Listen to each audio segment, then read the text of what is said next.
Hey everyone, I'm Peter Stories here to guide you today. If you use this video to drift off to sleep, please tap like, hit subscribe, and drop a comment telling me where you're watching from and what time it is there. Now settle in, get cozy, and let yourself relax.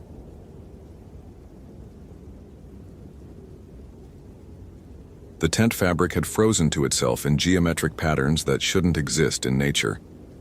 Thomas O'Brien stood 15 feet back from Madison Garcia's research site, his Garmin GPS confirming the coordinates she'd radioed in 5 days ago, but his 18 years of backcountry experience screaming that something had gone catastrophically wrong with the basic physics of this place. The November wind off Lake Superior carried a smell he'd never encountered in nearly 2 decades of rangering.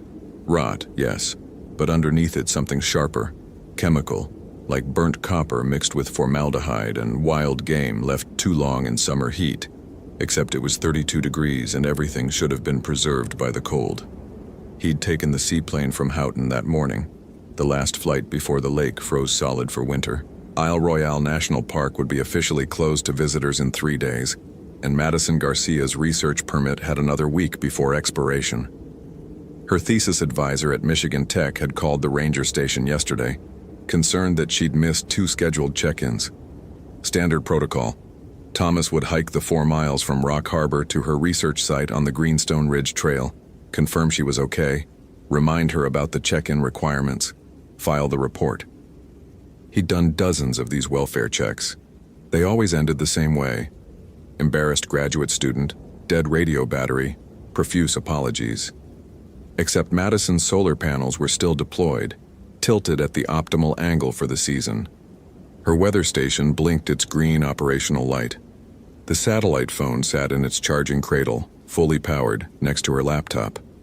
Everything functioned perfectly. Everything except Madison, who was nowhere in evidence, and the tent, which had been altered in ways that made Thomas's throat tighten with an instinct older than his training. He keyed his Motorola radio.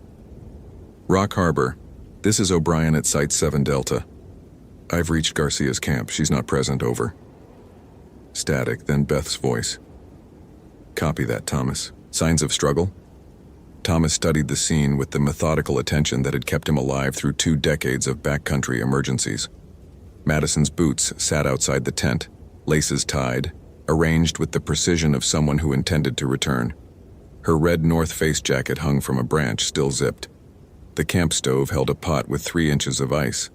She'd been heating water when she left in her thermal layers in 32-degree weather without boots or coat, heating water she never drank. Negative on struggle, Thomas said, forcing his voice into the professional monotone that kept panic at bay. But something's wrong. She left without essential gear. I'm going to process the scene and start a preliminary search grid. Over. Copy. Weather's turning. You've got maybe 4 hours before the front hits. Over. Thomas clipped the radio to his belt and approached the tent. The geometric ice patterns weren't random. They formed symbols, repeating designs that his mind tried to interpret as frost crystals, but his gut recognized as something arranged, purposeful. Circles within circles, branching lines that looked almost like antlers or root systems or veins. He photographed them with his digital camera, the timestamp reading 2:47 p.m., November 18, 2008. The tent zipper was closed. He pulled it open. Madison's sleeping bag lay on top of her cot, perfectly smooth, unslept in. Her research journals were stacked beside her laptop, corners aligned with military precision. Her field guides formed a second stack, tallest to shortest. Her collection vials, she'd been studying wolf scat for her dissertation, stood in 3 rows, arranged by date, all samples accounted for. But the tent's back wall had been scraped from the inside. Long gouges in the nylon made by something sharp, dragged downward in parallel sets of 4. The marks went through the tent fabric and scored the plastic ground cloth underneath. Thomas knelt, studying the gouges. Not knife cuts, too irregular. Not bear claws, wrong pattern. And no bear would work from inside a sealed tent. The spacing matched human fingernails, if human fingernails were thick enough and sharp enough to tear through expedition-grade nylon like tissue paper. He found the blood on the ground cloth when he pulled back the sleeping bag. Not splatter, not pooling. 7 drops, perfectly circular, arranged in a crescent shape. The blood had frozen black. Thomas took samples with the evidence kit he carried for poaching investigations, sealed them in plastic bags, logged the GPS coordinates. His hands remained steady through the procedure. His training held, but something under his sternum had begun to twist. A sensation he associated with the 3 times in his career he'd found bodies in the backcountry. That preemptive grief, that knowledge that the story would not end well. The sky had darkened to charcoal when Thomas emerged from the tent. The front Beth warned about was moving faster than predicted, clouds rolling across Lake Superior like something solid, something with weight and intention. The temperature had dropped 6 degrees in the 20 minutes he'd spent inside. His breath came out in thick plumes that hung in the air longer than they should, vapor that seemed reluctant to dissipate.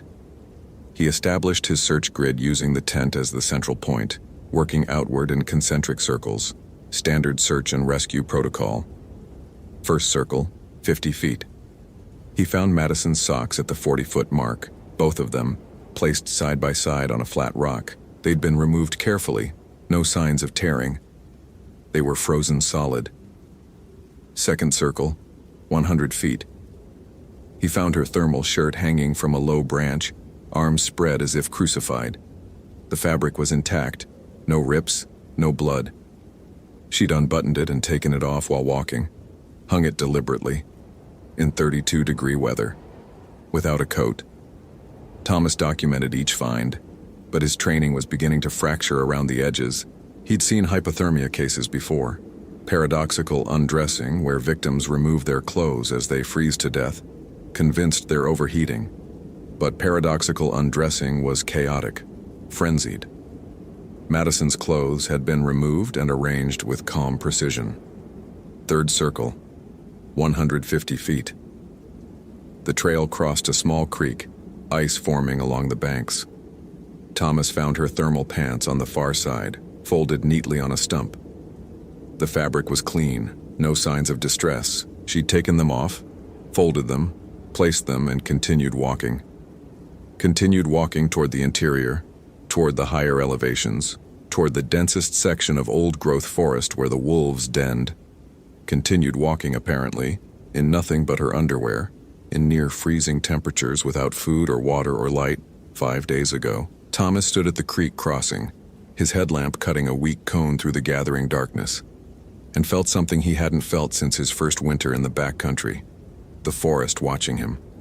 Not the passive observation of wildlife, the casual notice of a deer or coyote registering human presence. This was different, focused, hungry, patient, the kind of attention a predator gives prey it has already decided to kill. He keyed his radio. "Beth, this is O'Brien. I need a full SR team at first light. We've got a critical missing person, evidence of paradoxical undressing, trail heading northeast toward Feltman Ridge. Over." The static lasted longer than it should have. When Beth's voice finally came through, it was tight with concern. "Thomas, the weather's scrubbing flights for the next 48 hours. Earliest we can get a team to you is Thursday morning. Can you continue the search? Over." Thursday was 3 days away. Madison Garcia had been missing for 5 days, walking into the wilderness in her underwear in November in Michigan's Upper Peninsula. The chances of finding her alive had been remote when he'd arrived. Now they were approaching 0. "Copy that," Thomas said. "I'll continue the search as long as conditions permit. Over." He didn't mention that conditions were already deteriorating past the safety margins. He didn't mention the symbols in the frost, or the methodical removal of clothing, or the attention he felt pressing against his back like cold fingers. He had a job to do. 18 years of experience told him Madison Garcia was almost certainly dead, but until he found a body, he would search. The trail Madison had taken led upslope, away from the established paths, into the sections of Isle Royale that hadn't been logged in the 19th century. Old white pines rose like cathedral pillars, their canopy blocking what little remained of the daylight. Thomas followed her tracks, barefoot impressions in the half-frozen soil, impossibly clear, as if she'd walked this path yesterday instead of 5 days ago. The tracks were evenly spaced, unhurried. No signs of stumbling or confusion. She'd walked with purpose. After half a mile, Thomas found her bra hanging from a branch at eye level. The clasp had been undone normally, no tearing. She'd removed it while walking and placed it where it would be visible to anyone following her trail. She'd left a trail for someone to follow. Thomas photographed the garment, logged the GPS coordinates, and felt the first real prickle of fear work through his professional detachment. Madison Garcia hadn't succumbed to hypothermia-induced confusion. She'd walked into this forest deliberately, removing her clothes piece by piece, leaving markers for pursuers. The question was whether she'd been fleeing something or being drawn by something. The tracks continued upslope. Thomas followed, his headlamp beam dancing across tree trunks that seemed to lean inward, creating tunnels instead of clearings. The wind had died completely, an ominous sign this close to a frontal passage. The air felt thick, resistant, like walking through something denser than atmosphere. His ears popped twice, though his altimeter showed he'd only climbed 70 feet. A sound reached him through the dead air, rhythmic, percussive, like wood striking wood. Thomas froze, hand dropping to the canister of bear spray on his belt. The sound came again, 3 deliberate strikes echoing from upslope. Then silence. "Madison?" His voice fell flat, absorbed by the trees without echo. "Madison Garcia, this is Park Ranger Thomas O'Brien. If you can hear me, call out. I'm here to help." No response. The silence felt active, intentional, like someone holding their breath just beyond his headlamp's reach. Thomas continued upslope, his pace slowing, every instinct he'd honed over 18 years screaming at him to return to the tent, to wait for daylight, to not proceed alone into this place where the shadows moved wrong and the air tasted like copper and decay. But Madison Garcia was out here, had been out here for 5 days, and protocol demanded he search until conditions made search impossible. He found her underwear 200 feet farther up the trail, torn this time, shredded as if removed in haste or violence. Dark stains across the fabric that could have been blood or soil or both. The fabric was frozen stiff. Thomas bagged it with hands that had started to tremble, not from cold but from the certainty that whatever had happened to Madison Garcia had happened right here, at this specific point on the trail, where the tree trunks bore fresh scratches at shoulder height, parallel gouges in the bark that matched the marks inside her tent. The tracks beyond this point changed. Her barefoot impressions became irregular, toes digging in, signs of running. She'd fled from this spot, sprinting upslope, and 20 feet farther he found where she'd fallen. The impact of her body pressed into the half-frozen earth. But she'd gotten up and continued, because her tracks led onward. And now there were other tracks beside hers. Thomas knelt beside the new tracks, his headlamp illuminating prints that made his training fail completely. They were human-shaped, heel, arch, 5 toes, but elongated, stretched, each foot nearly 18 inches long. The toes ended in points that had sunk deep into the soil. The stride length suggested something moving on 2 legs but covering ground faster than any human could run. And there were dozens of these tracks, surrounding Madison's prints, pacing her, herding her upslope toward something Thomas could see now in the distance. A clearing where the trees formed a perfect circle, where the snow on the ground showed dark patches that might have been soil or might have been something else. Thomas's radio crackled. "Brian, do you copy? Thomas, what's your status? Over." He grabbed the radio, his hand shaking so badly he nearly dropped it. "Beth, I've found tracks. Multiple individuals, possibly following the missing person. I'm going to need law enforcement backup. Over." "Thomas, you're breaking up. Say again." "Over." He repeated the message, but the radio spat static, words fragmenting into noise. The batteries were fresh that morning. His equipment was professional grade. The radio should have worked perfectly. Reading, immediate. Then silence. The radio was dead. Thomas tried the satellite phone. No signal. His GPS still functioned, still showed his coordinates, but the mapping overlay had stopped loading. He was alone on this island in the dark, following tracks that belonged to something that shouldn't exist. He should have retreated. Every protocol, Every training manual, every briefing on backcountry safety said to break off the search when conditions deteriorated. But Madison Garcia's tracks led into that clearing, and 18 years of training couldn't completely override the fundamental instinct that had made Thomas choose this job. Someone was in trouble, and leaving them was not acceptable. He approached the clearing with his hand on the bear spray, knowing it would be useless against whatever had made those tracks, but needing the comfort of weight on his belt. The trees formed a perfect circle, 40 feet in diameter, their trunks bearing marks from some kind of tool or claw. The marks were old, weathered, carved decades or centuries ago. They showed the same repeating symbols he'd seen in the frost on Madison's tent: circles within circles, branching lines, antler root vein patterns that hurt to look at directly. The center of the clearing held a cairn, stones stacked 6 feet high, carefully balanced, impossibly old. The stones were covered in lichen and moss, but the top of the cairn was bare, and something rested there.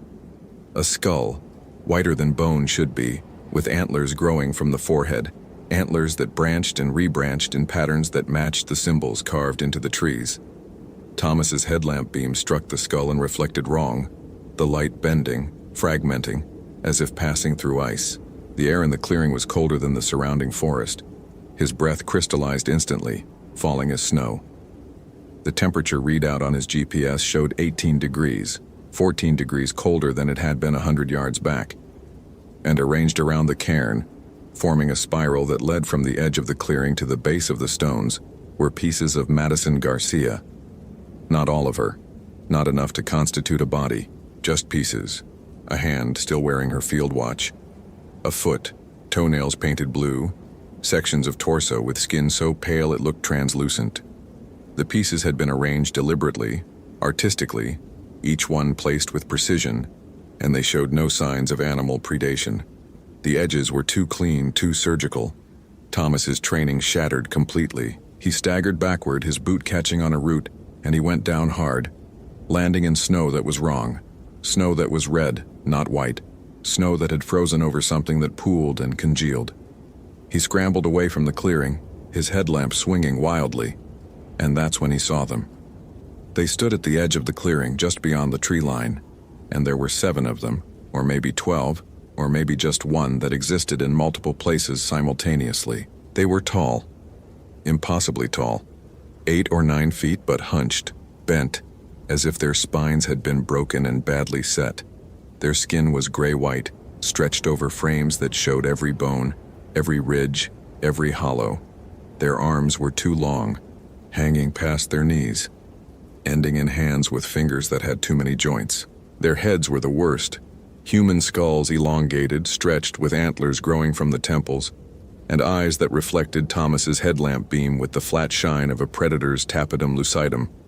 One of them held something that might have been Madison Garcia's other hand, raising it to its mouth, teeth that were too sharp and too numerous, tearing into frozen flesh with sounds that Thomas would hear in every nightmare for the rest of his life. He ran. 18 years of backcountry experience should have meant controlled retreat, should have meant maintaining situational awareness, should have meant keeping his equipment. Instead, Thomas O'Brien ran like a terrified animal, crashing through undergrowth, his headlamp swinging wildly, his breath coming in ragged gasps that burned his throat. Behind him he heard movement, not the thundering pursuit of something chasing, but the patient, unhurried pace of something that knew he couldn't escape. His foot caught on a root and he went down, his headlamp flickering as he struck a tree trunk. Pain exploded through his shoulder, but fear overrode it, and he was up again, staggering downslope, trying to remember the route back to Madison's tent. His GPS was gone, lost in the fall. His radio was gone. He had his headlamp, his knife, and the bear spray that would be useless against what followed him through the dark. The things behind him weren't chasing him. They were hurting him, driving him deeper into the forest, away from the established trails, away from the routes that would lead back to Rock Harbor. Every time Thomas tried to angle left, toward where the shoreline should be, he heard movement in that direction, the crack of branches, the huff of breath. Every time he tried to angle right, the same sounds redirected him. They were taking him somewhere specific. Thomas stumbled into another clearing. Not the one with the cairn, but similar. Another circle of trees with symbols carved into the bark.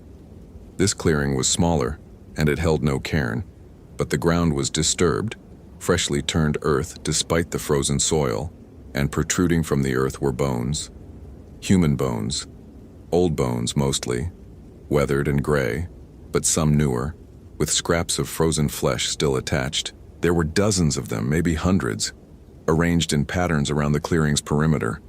And standing in the center, waiting for him, was the largest of the things he'd seen at Madison's clearing. It stood perfectly still, head tilted, watching him with eyes that held something Thomas recognized as intelligence. Not human intelligence, something older, colder, more patient. It held what remained of Madison Garcia in its two long arms, cradling her remains the way a child might hold a doll. And when it opened its mouth, the sound that emerged was not a growl or roar, but words, syllables in a language Thomas had never heard, but somehow understood. Witiko, it said, and the word resonated in Thomas's chest like a physical blow. Witiko. Atim Witiko. Thomas had heard that word before, 18 years ago during his training. A visiting Native American liaison officer had given a presentation on local legends, cultural context for park rangers working in areas with significant indigenous history. The officer had mentioned the Ojibwe legends of Isle Royale, the stories the Anishinaabe told about the island before European contact. He'd mentioned a word, Witiko, Wendigo, the spirit of hunger, the creature that embodied famine, greed, excess consumption. The thing that had once been human but had crossed a fundamental line, had eaten human flesh, had transformed into something else, something that could never be satisfied, that would consume forever, that grew larger and more skeletal with every meal because its hunger outpaced its feeding. The thing spoke again, and this time its voice layered, multiplied as if 7 or 12 or infinite versions of it spoke simultaneously from the same mouth. He who hunts in our forest, he who walks where the hungry ones dwell, he who will feed us through the long winter. Thomas wanted to run, but his legs wouldn't respond. He wanted to scream, but his throat had closed. He stood frozen, paradoxical stillness, his body's response to terror so complete that even flight became impossible. The Wendigo took a step forward, then another. It moved with the patient, unhurried pace of something that had existed for centuries, that had time, that knew its prey would not escape. It still held Madison Garcia's remains, and as it approached, Thomas saw that her face was intact, her eyes open, her expression not fear, but hunger, as if something in her had changed before the end, as if she had begun to transform into what they were. She came to us, the Wendigo said, its voice like ice cracking. She heard our call. She walked into the forest and offered herself to the hunger. You will do the same. You will feed us, and then you will join us, and you will be hungry forever. Thomas's hand found the bear spray on his belt. Stupid, useless, but his training reasserted itself in that moment of absolute terror, and he pulled the canister free, aimed, and fired. The spray hit the Wendigo's face and had no effect. The creature didn't even blink. It took another step forward, close enough now that Thomas could smell it.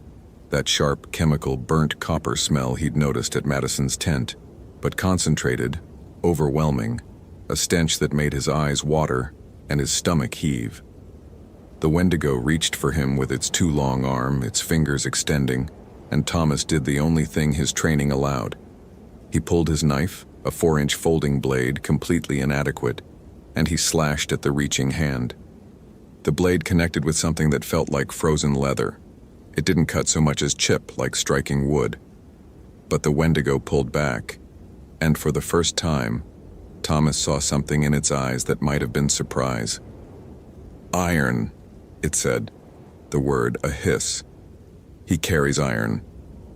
The knife was carbon steel, not iron, but apparently the distinction didn't matter to something that predated metallurgy. The Wendigo circled right, and Thomas turned with it, keeping the knife between them, his hand shaking so badly he could barely maintain his grip. Iron, the Wendigo said again, and the other shapes, the 6 or 11 or infinite others, materialized from the tree line surrounding the clearing. He carries iron, he resists, He will be difficult to take. But we are hungry, another voice said, coming from one of the shapes or all of them. We are always hungry, and he is alone, and the winter is long, and we have time. They began to close in, moving with coordinated precision, cutting off his escape routes. Thomas backed toward the edge of the clearing, his knife extended, knowing it was hopeless, but unable to stop fighting. 18 years in the backcountry had taught him that you fought until you couldn't fight, and even then you kept fighting because surrender was death and fighting was at least defiance. His back hit a tree trunk. The Wendigos stopped advancing, holding position 10 feet away, a circle of skeletal antlered shapes in the darkness. They were waiting for something, Thomas realized. They were patient. They had time. They would wait for him to exhaust himself, to freeze, to collapse from fear and exposure, and then they would feed, unless he broke the circle. Thomas's headlamp was dying, the beam fading to orange. In the dimming light, he could barely see the Wendigos, but he could feel them, their attention focused on him with the intensity of absolute hunger. His core temperature was dropping, his hands were numb, his legs shaking. He had minutes, maybe, before hypothermia began affecting his judgment. He had to move now. Thomas chose a gap in the circle, the smallest Wendigo, if size meant anything, and he charged, not away from it, not trying to slip past but directly at it, his knife leading, his voice rising in a shout that was half rage and half terror. The Wendigo didn't expect the attack. Thomas's blade caught it in the chest, sinking 2 inches into something that felt like frozen meat. The creature screamed, a sound that shattered the silence, a howl that had no place coming from a throat, and staggered backward. Thomas pulled his knife free and ran. He crashed through the forest downslope, his dying headlamp providing just enough light to avoid the largest trees. Behind him, the Wendigos pursued, but their coordination had broken. They howled and screamed, and the sound chased him through the darkness, but he had gained distance, precious seconds, enough that he might. His foot hit ice, the creek he'd crossed earlier, except now he was hitting it from a different angle, and the ice was thin, and his momentum carried him forward. The ice broke. Thomas plunged into water so cold it stopped his heart. Not metaphorically, not as hyperbole, but literally stopped the rhythmic beating for 3 seconds before shock restarted it. He thrashed to the surface, his lungs pulling air that burned like fire. The current was pulling him, carrying him downstream away from the Wendigos but also away from Madison's tent, away from any shelter. The water was shallow, only 3 feet, but in November in the Upper Peninsula, 3 feet of water was a death sentence. He had minutes before hypothermia incapacitated him. Thomas grabbed for the bank, his fingers closing on frozen grass, and he hauled himself out of the creek with strength he didn't know he possessed. His headlamp was gone, lost in the water. His knife was gone. He was soaked, freezing in complete darkness, and the Wendigo's howls echoed through the forest, closer now, converging on his position. He stumbled forward, hands extended, feeling his way between trees. His feet were numb, his hands were numb, his core temperature was dropping fast. He could feel the confusion starting, the cognitive impairment that preceded the final stages of hypothermia. He needed fire, needed shelter, needed dry clothes. He needed Madison Garcia's tent, which was somewhere in this darkness, somewhere downstream. If he could just orient himself, if he could remember his training, if he could think through the cold that was turning his brain to ice. A light appeared ahead, orange, flickering, firelight. Thomas stumbled toward it, his coordination failing, his vision narrowing. The light grew brighter, resolving into a campfire, and beside the fire sat a figure in a ranger uniform, and Thomas's hypothermia-addled brain registered it as rescue, as safety, as salvation. He collapsed beside the fire, his body shaking violently, and the figure turned to look at him. It was Thomas O'Brien, his own face, his own uniform, sitting calmly beside a campfire that burned without wood, that produced heat he couldn't feel. The doppelganger smiled, and its teeth were too sharp, too numerous. "You cannot escape the hunger," it said in Thomas's voice. "The forest has claimed you. In 3 days, when the team arrives, they will find your camp, your equipment, your clothes arranged in a trail leading into the forest. They will search for 7 days and find nothing. In 3 months, hikers will find pieces of you arranged around a cairn. In 3 years, you will be one of us hunting in the darkness, forever hungry, forever feeding, forever alone. Thomas tried to speak, but his jaw wouldn't work.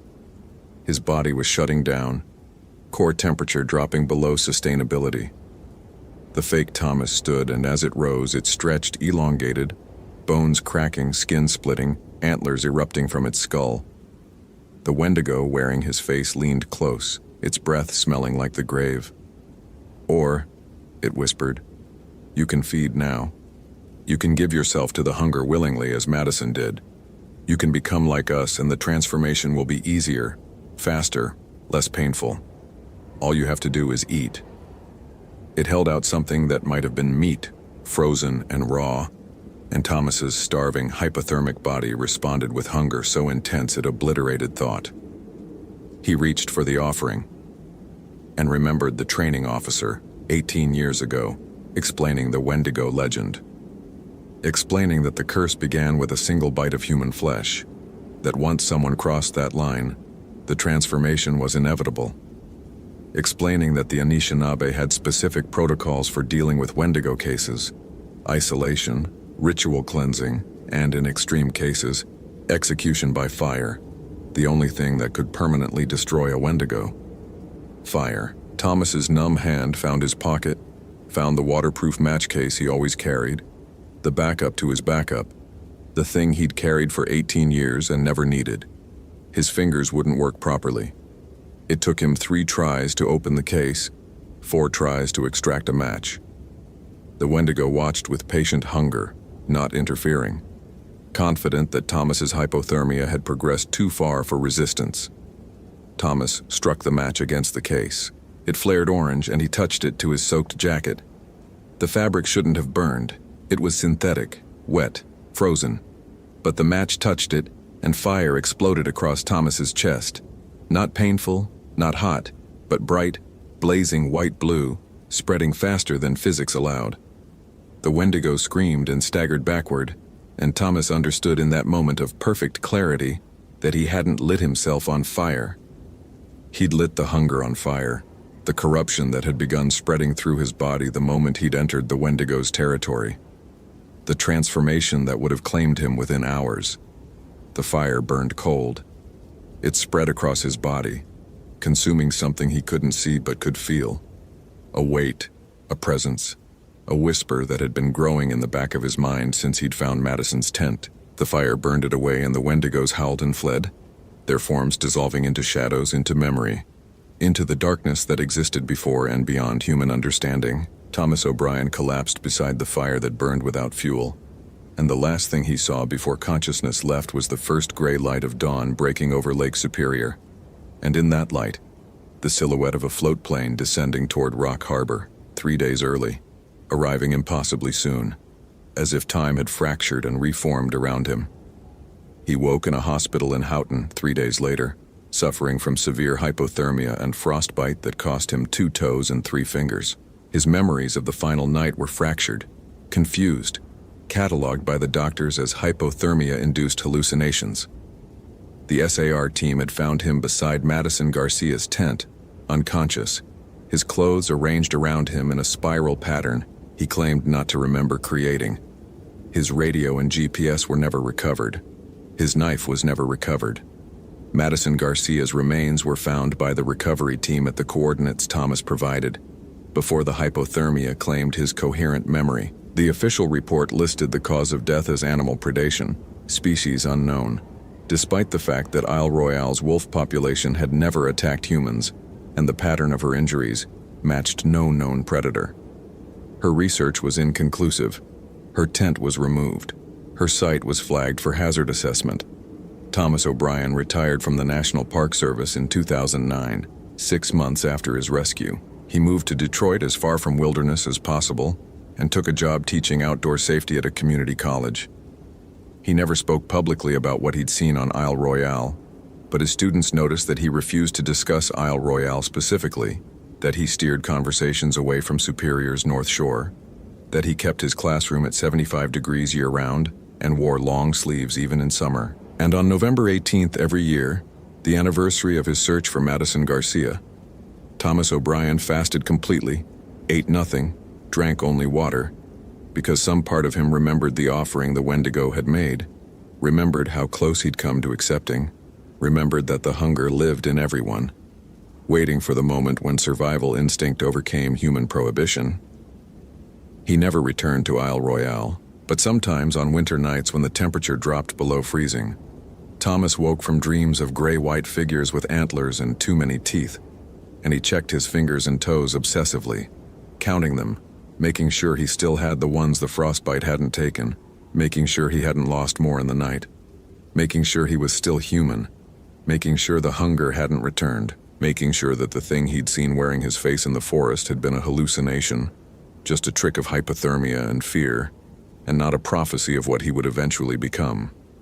But deep in the forests of Isle Royale, in the clearings where the symbols are carved and the cairns stand ancient, the Wendigos wait. They are patient. They are hungry. They have time. And every November when the island closes for winter and the last float planes depart, they walk the Greenstone Ridge Trail, searching for researchers who camp alone, for rangers who investigate missing persons, for anyone foolish enough to enter their territory, searching for the next person who will hear their call, who will walk into the forest and offer themselves to the hunger, who will become like them, forever feeding, forever starving, forever part of the long winter that has no end. Hope you felt genuine terror.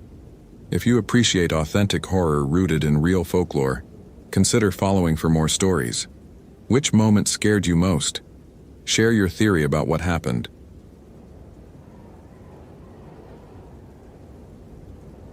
The photographs were arranged in a perfect circle, faces turned inward, and every single one showed Jordan Hayes smiling at something outside the frame. William Archer crouched beside the arrangement, his knees protesting the October cold that had settled into the Boundary Waters wilderness like something living. 23 photographs he counted. Polaroids, which struck him as odd. Who used Polaroids anymore in 2014?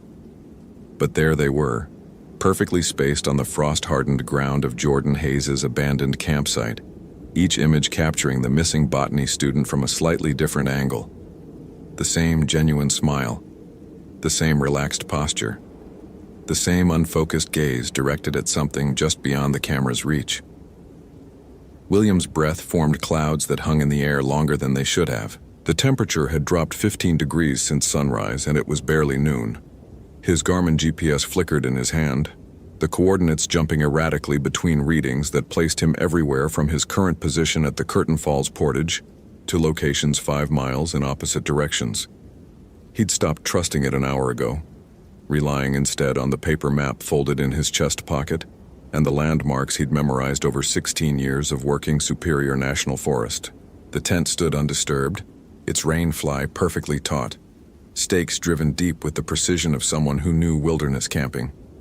William had already looked inside, sleeping bag laid out flat, camp stove assembled but unused, research journal open to a page of detailed sketches depicting indigenous plant species. Jordan's backpack leaned against the interior tent wall, and when he'd checked it, everything had been there.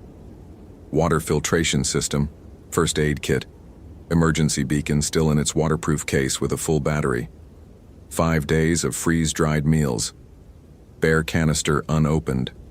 People didn't vanish from their campsites leaving everything behind. Not in his experience. Not unless something had happened very quickly. Something that made them run without thinking. But Jordan Hayes hadn't run. The photograph circle suggested otherwise. It suggested she'd sat here, methodically placing each image, taking her time with the arrangement while something watched from beyond the frame. William stood, joints cracking, and surveyed the campsite again. The fire ring held charcoal from a single burn, maybe 2 days old based on the ash consistency. A line of stones led from the tent to the tree line, 20 yards of carefully placed markers that served no practical purpose he could identify.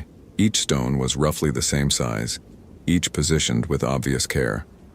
The line ended at a birch tree whose bark had been stripped in a vertical pattern, exposing the pale wood beneath. Someone had carved symbols into the exposed wood, angular shapes that reminded William of the Ojibwe pictographs he'd seen on rock faces deeper in the wilderness, but not quite right.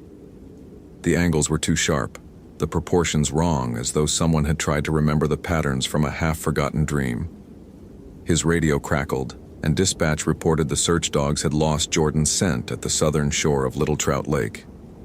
"Just lost it," the handler had said, confusion evident in her voice. One moment the dogs were tracking, the next they'd sat down simultaneously and refused to move forward. They'd whined and pulled backward on their leads, desperate to return to the vehicles. William had seen that behavior once before, 5 years ago. Different lake, different season, but the same desperate animal fear. He pushed the memory down and focused on documenting the scene. The digital camera felt heavy in his cold-numbed fingers as he photographed the circle, the tent, the stone line, the carved tree. Through the viewfinder, he noticed something he'd missed with his naked eye. A thin layer of frost covered everything except the photographs. The Polaroids were completely dry, as though they'd been placed after the frost had formed. But the frost on the surrounding ground was undisturbed, no footprints, no marks at all. The wind died completely. In the boundary waters, the wind never stopped entirely. Not in October, when the temperature differentials between the lakes and the forest created constant air movement. But now the aspen stood motionless, their remaining leaves frozen in place. The usual sounds of the wilderness, bird calls, small animals moving through underbrush, the subtle creak of trees adjusting to temperature changes, had ceased. The silence pressed against William's eardrums like physical weight. Something moved in his peripheral vision. When he turned, there was nothing but forest, the same dense mix of birch, aspen, and pine that covered this entire region. But the sensation of being watched intensified, a crawling awareness along his spine that he'd learned over years in the wilderness to trust absolutely. William's phone buzzed in his pocket. No signal this deep in the boundary waters. Cell towers didn't reach here, which was the entire point of the wilderness area. But the phone was vibrating, insistent. He pulled it out and stared at the screen. No bars, no network connection, but a text message displayed anyway. She smiled for me too. The message had no sender, no number, no timestamp. Just those 5 words. His hands were shaking now, and not from the cold. William deleted the message and powered off the phone completely, which was protocol anyway in a wilderness emergency. Save battery, rely on radio, but when he shoved the device back into his pocket, it buzzed again. Impossible. He'd watched the screen go black. He'd held the power button until the shutdown completed. But there it was, vibrating against his thigh in a pattern that felt almost like Morse code. 3 short, 3 long, 3 short. SOS. The dispatcher's voice came through the radio again, this time with an edge of concern he'd rarely heard from Martha, who'd worked fire and rescue for 27 years. "William, we've got a situation with the records. You need to hear this." He keyed the transmit button. "Go ahead." Jordan Hayes reported missing on October 15, 2014. That's today. But I've got 4 other missing persons reports from this same region. Sarah Mitchell, October 2011. Kevin Tran, October 2008. Maria Delgado, October 2005. And... Martha's voice faltered. And Thomas Riley, October 2002. William knew that last name. Thomas Riley had been his partner, his friend, the ranger who'd taught him which trails flooded in spring and where the wolves denned in winter. Thomas had vanished during a solo patrol, and they'd never found a trace. William had been the one to discover his empty campsite, had been the one to call it in, had been the one to spend 3 weeks searching until the first snow forced them to suspend operations. "Martha," William said carefully, his voice steady despite the ice forming in his stomach. "What are the exact dates?" "October 15th. All of them, 12 years going back to 2002. All 5 people vanished on October 15th from locations within a 3-mile radius of your current position." He looked at the photograph circle again. 23 images. If the pattern held, there would eventually be more photographs, more victims. But why 23? What did that number signify? The birch tree with the carved symbols caught his attention again. William approached it slowly, pulling his flashlight from his belt despite the daylight. The symbols seemed to shift when he looked directly at them, his eyes refusing to hold them in focus. But at an angle, with the flashlight beam illuminating the carved wood, he could make out a pattern. 23 distinct symbols arranged in a spiral that wound from the base of the tree upward to where the bark stripping stopped. His radio hissed with static, then Martha's voice came through broken and distorted. "William, old records, Ojibwe elder, warning, never entered. Official report. Martha, you're breaking up. Repeat." More static, then fragments. 1987. Elder warned against area, hunting ground, something that feeds 3 moons, harvest moon. The transmission cut off entirely. William tried to respond, but the radio was dead. The LED display dark despite fresh batteries installed that morning. He slapped it against his palm, the old mechanic's fix, but nothing. The device was completely inert. His watch had stopped. The hands frozen at 11:47, which was impossible because he'd checked it when he'd first reached the campsite, and it had been working fine. Automatic watch, no battery, wound by motion. It shouldn't have stopped unless he'd been standing perfectly still for hours. How long had he been here? It had felt like 20 minutes since arriving at Jordan's camp, but the light was wrong now. The sun had moved from its midday position to late afternoon, the shadows long and angular through the birch trees. But that would mean hours had passed, and he had no memory of the time between examining the photographs and noticing the light change. A sound reached him from deeper in the forest north toward the Canadian border. Not quite a voice, but not quite wind either. A low vibration that he felt in his chest before his ears registered it. The sound held a rhythm, almost like words, but in no language he recognized. The Ojibwe communities near the Boundary Waters sometimes conducted traditional ceremonies in the forest, and William had learned to recognize the cadence of their songs. This was similar but fundamentally wrong, as though someone had taken the structure of those sacred songs and inverted them, reversed every syllable. The photographs rustled, not from wind. The air remained perfectly still, but as though someone was lifting each image slightly and letting it fall. William spun around. The circle was empty. No one there, but the photographs continued their subtle movement, faces turning, the paper catching light at angles that shouldn't be possible with flat surfaces. In each photograph now, Jordan Hayes was no longer smiling. Her expression had changed to fear, mouth open mid-scream, eyes wide with terror, but not looking at the camera anymore, looking past it, behind whoever had taken the shot, at something approaching.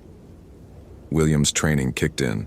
Document, preserve evidence, call for backup. But his radio was dead, his phone impossible to trust, and the GPS coordinates were meaningless. He was alone in the Boundary Waters with 5 missing persons, a pattern spanning 12 years, and photographs that moved when they shouldn't. He needed to move. Standing here was a mistake. Some instinct older than his ranger training insisted, but move where? Back to his vehicle was 15 miles through increasingly difficult terrain, and the sun was dropping fast. In October, darkness came early to the northern forests, and navigating the portages by flashlight was dangerous even under normal circumstances. A branch snapped to his left, close, maybe 20 feet. William's hand went to the canister of bear spray on his belt, though he knew with absolute certainty that whatever had made that sound was not a bear.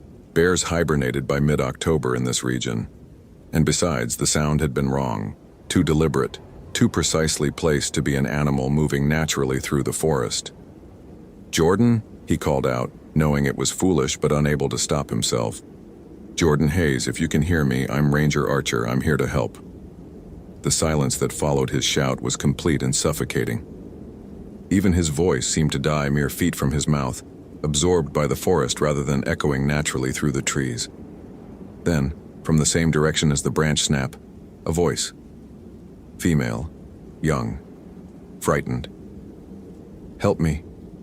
Please. I'm hurt. I can't move." Every instinct William had developed over 16 years in wilderness search and rescue screamed at him not to respond. The voice was too perfect, too exactly what he wanted to hear, and there was something underneath it, a A second sound layered beneath the words like a recording played backward. "Jordan, I need you to keep talking. Help me find you. I'm here. Right here. Please hurry. It's so cold." The voice came from a different direction now, northeast instead of west. Impossible unless Jordan was moving quickly through the forest, but the voice held the same breathless quality of someone injured and stationary. William pulled his compass from his pocket.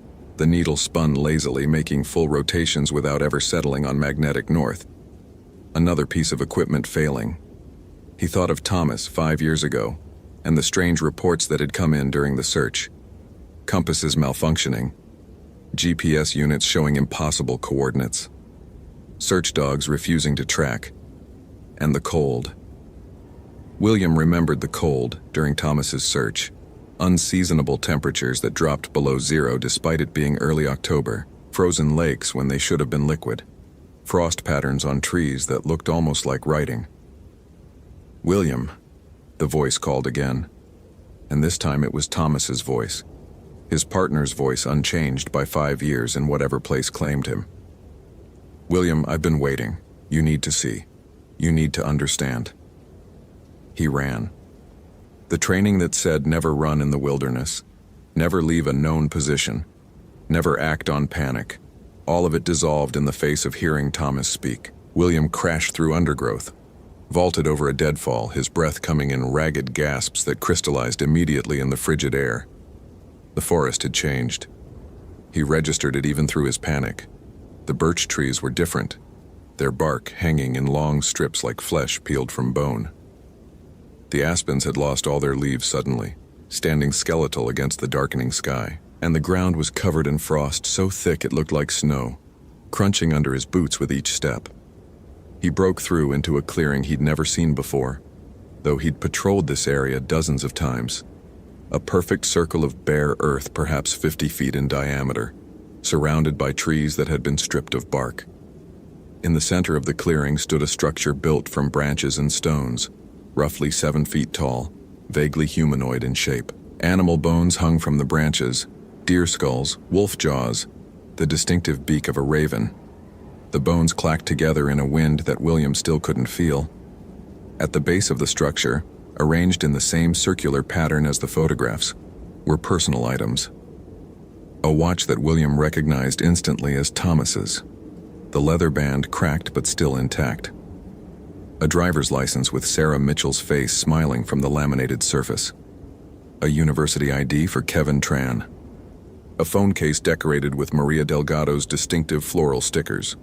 And a field guide to indigenous plants, its pages open to a detailed illustration of wild ginger, with Jordan Hayes's neat handwriting filling the margins. 5 people, 5 October 15ths.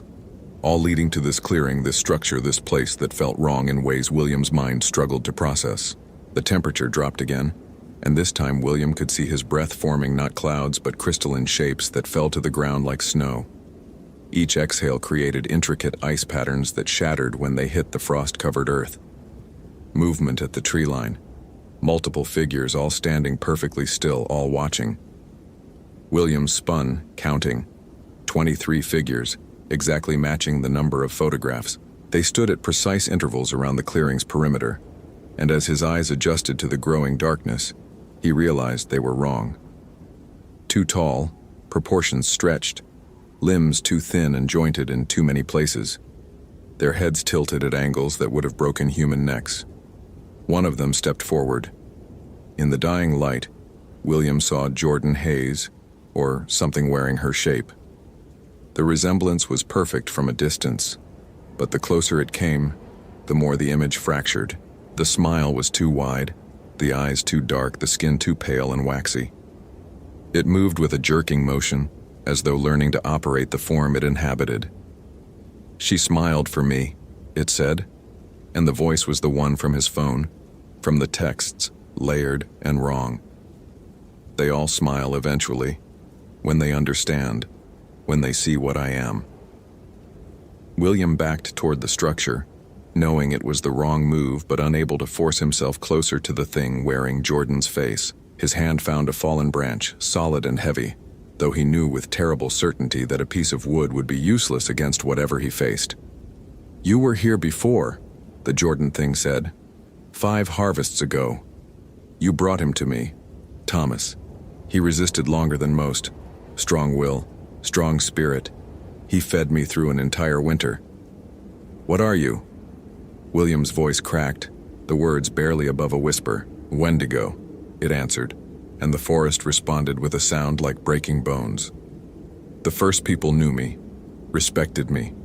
They made offerings, kept their distance, honored the boundaries. But you and your kind, you pushed into every corner, every sacred place, every hunting ground. You forgot the old agreements." More figures stepped from the trees. Some wore faces William recognized from missing persons bulletins spanning decades. Others were older, their forms more decayed, bones visible through translucent skin that looked like ice. All of them moved with that same jerking, learning motion. "Every 3 years," the Wendigo continued, speaking through Jordan's stolen mouth. "One harvest every 3 turns of the seasons, enough to sustain me, enough to honor the old ways, and they come willingly, always. I show them wonders, visions of everything they desire. They smile for me. They walk to me. They offer themselves, thinking they move toward paradise." "Jordan didn't offer herself," William said, surprising himself with his steadiness. "She's a student. She came here to study plants. She didn't know. She knew the moment she crossed the boundary line I've marked for centuries. The stones, Ranger, did you not see the stones? She moved them, rearranged them, broke the pattern. And breaking the pattern means joining it." The thing tilted its head, Jordan's features distorting, just as Thomas broke the pattern when he tried to map this region. Just as you break it now by being here, by seeing what should remain hidden. The other figures were closing in, a tightening circle of victims turned predators. William could smell them now, the scent of deep winter and older things, of meat left too long in the cold and something chemical that burned his sinuses. "I can offer you the same vision," the Wendigo said. "The same peace they all found. Or you can run and I will chase, and the ending will be the same but so much more painful. Choose quickly, Ranger. The moon rises, and I grow hungry." William looked at the structure in the clearing's center, at the personal items arranged with such care. Thomas's watch still kept time, he noticed. The hands moved steadily, impossibly, around the face. 5 years of ticking without winding, without stopping. An idea formed, desperate and probably futile. The Ojibwe elder's warning that Martha had tried to relay. Something about 3 moons and harvest moon. October's full moon was called the hunter's moon in some traditions, but the harvest moon had been last month. 3 moons, past, present, future, 3 cycles, 3 offerings. The structure was built from 3 types of wood, William realized. Birch, cedar, pine, the sacred woods of the northern tribes, and the arrangement of bones followed a pattern, not random, but deliberate. A perversion of something, but based on real traditions, real knowledge. "You wear their faces," William said slowly, mind racing. "You take their forms, but you're not them. You're not Jordan or Thomas or any of the others. You're something older, something that needs permission. The old ways required offerings, but they also required consent. True consent, and none of them gave it. They were tricked, deceived." The Wendigo's expression shifted, Jordan's face rippling like water. "Clever," it hissed. "But cleverness won't save you. The boundary is broken, the pattern is disrupted, new terms apply. Then I'll restore it." William moved quickly, grabbing Thomas's watch from the ground. The metal was searingly cold, burning his palm, but he held on. "I'm a ranger, I maintain these lands, and that means maintaining the boundaries, the old agreements. No more harvests, no more victims. I'm ending the pattern." He smashed the watch against a stone, the glass face shattering, the mechanism scattering across the frost.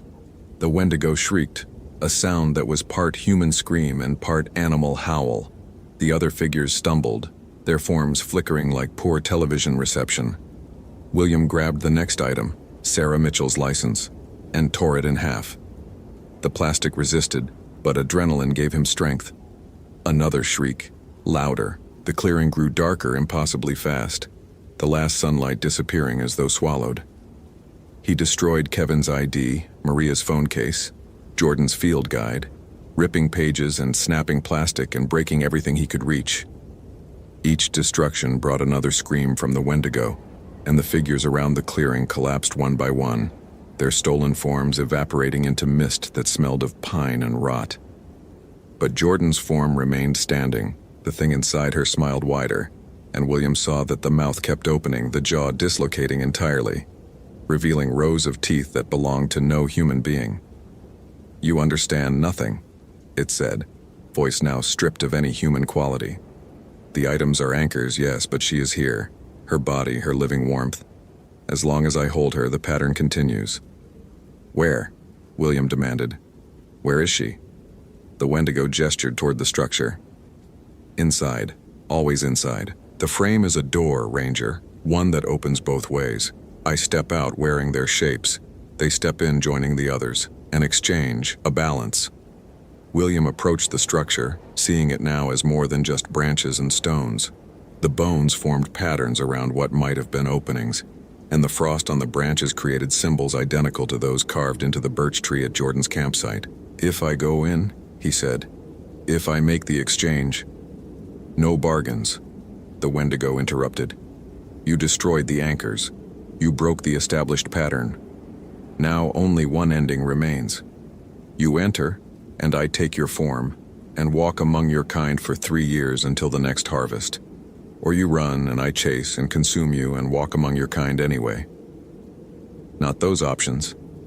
William pulled the emergency flare from his belt, the last resort item that every wilderness ranger carried.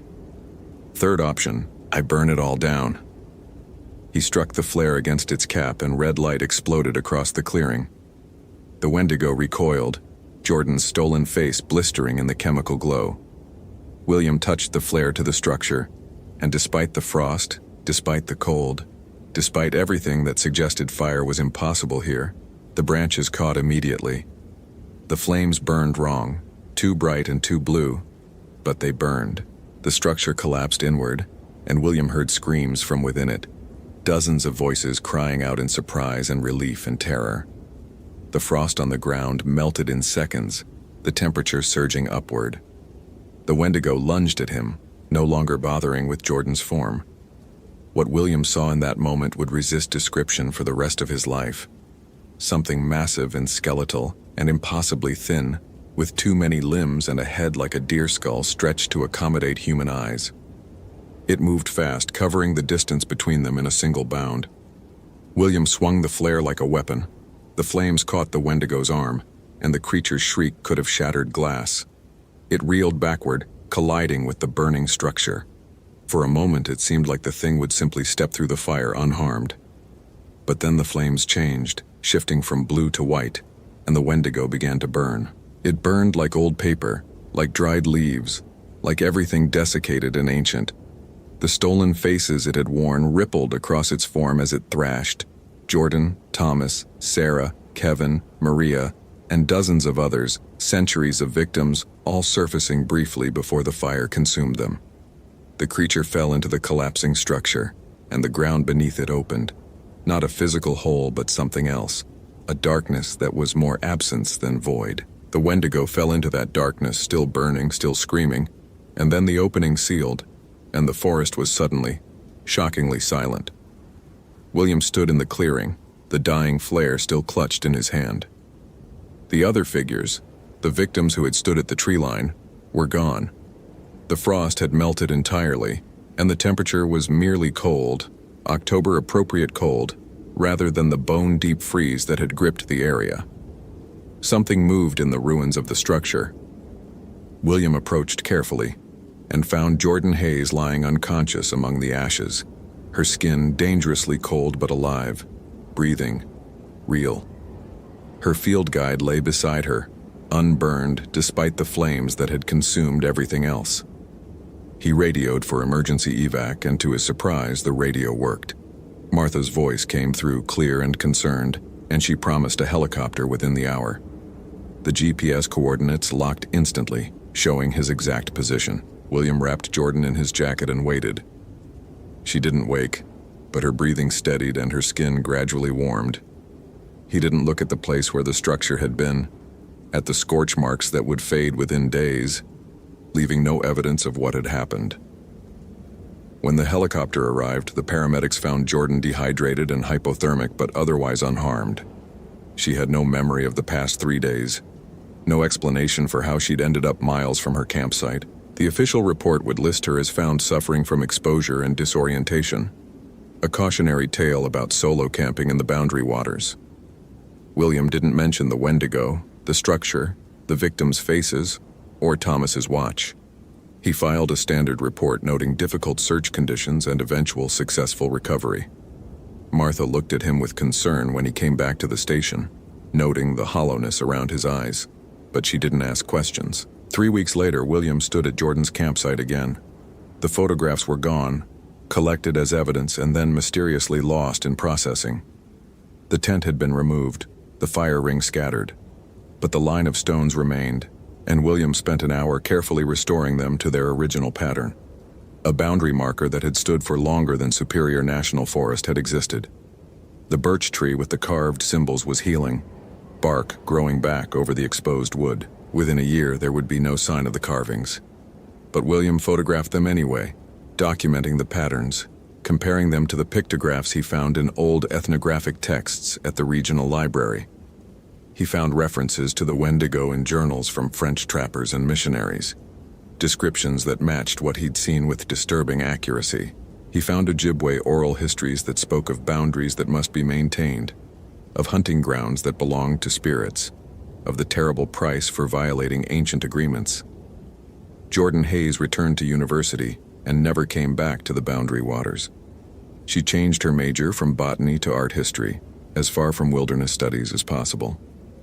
William saw her once, 2 years later, at a symposium in Duluth. She looked healthy, happy, with no visible signs of her ordeal. When their eyes met across the conference hall, she gave him a small nod of recognition but didn't approach. He understood. Some things were better left unspoken. The pattern of disappearances stopped. October 15th came and went in 2017, 2020, and 2023 without incident.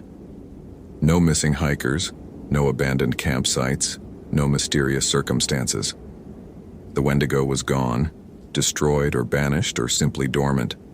William didn't know which, and he tried not to wonder. But on October nights when the temperature dropped unseasonably low, when the wind died and the forest fell silent, William would stand on his porch and look north toward the Boundary Waters.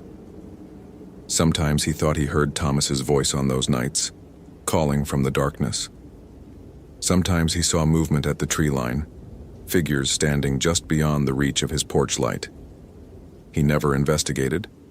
Some boundaries, once restored, should not be tested. The old agreements held, and William had no intention of disrupting them again.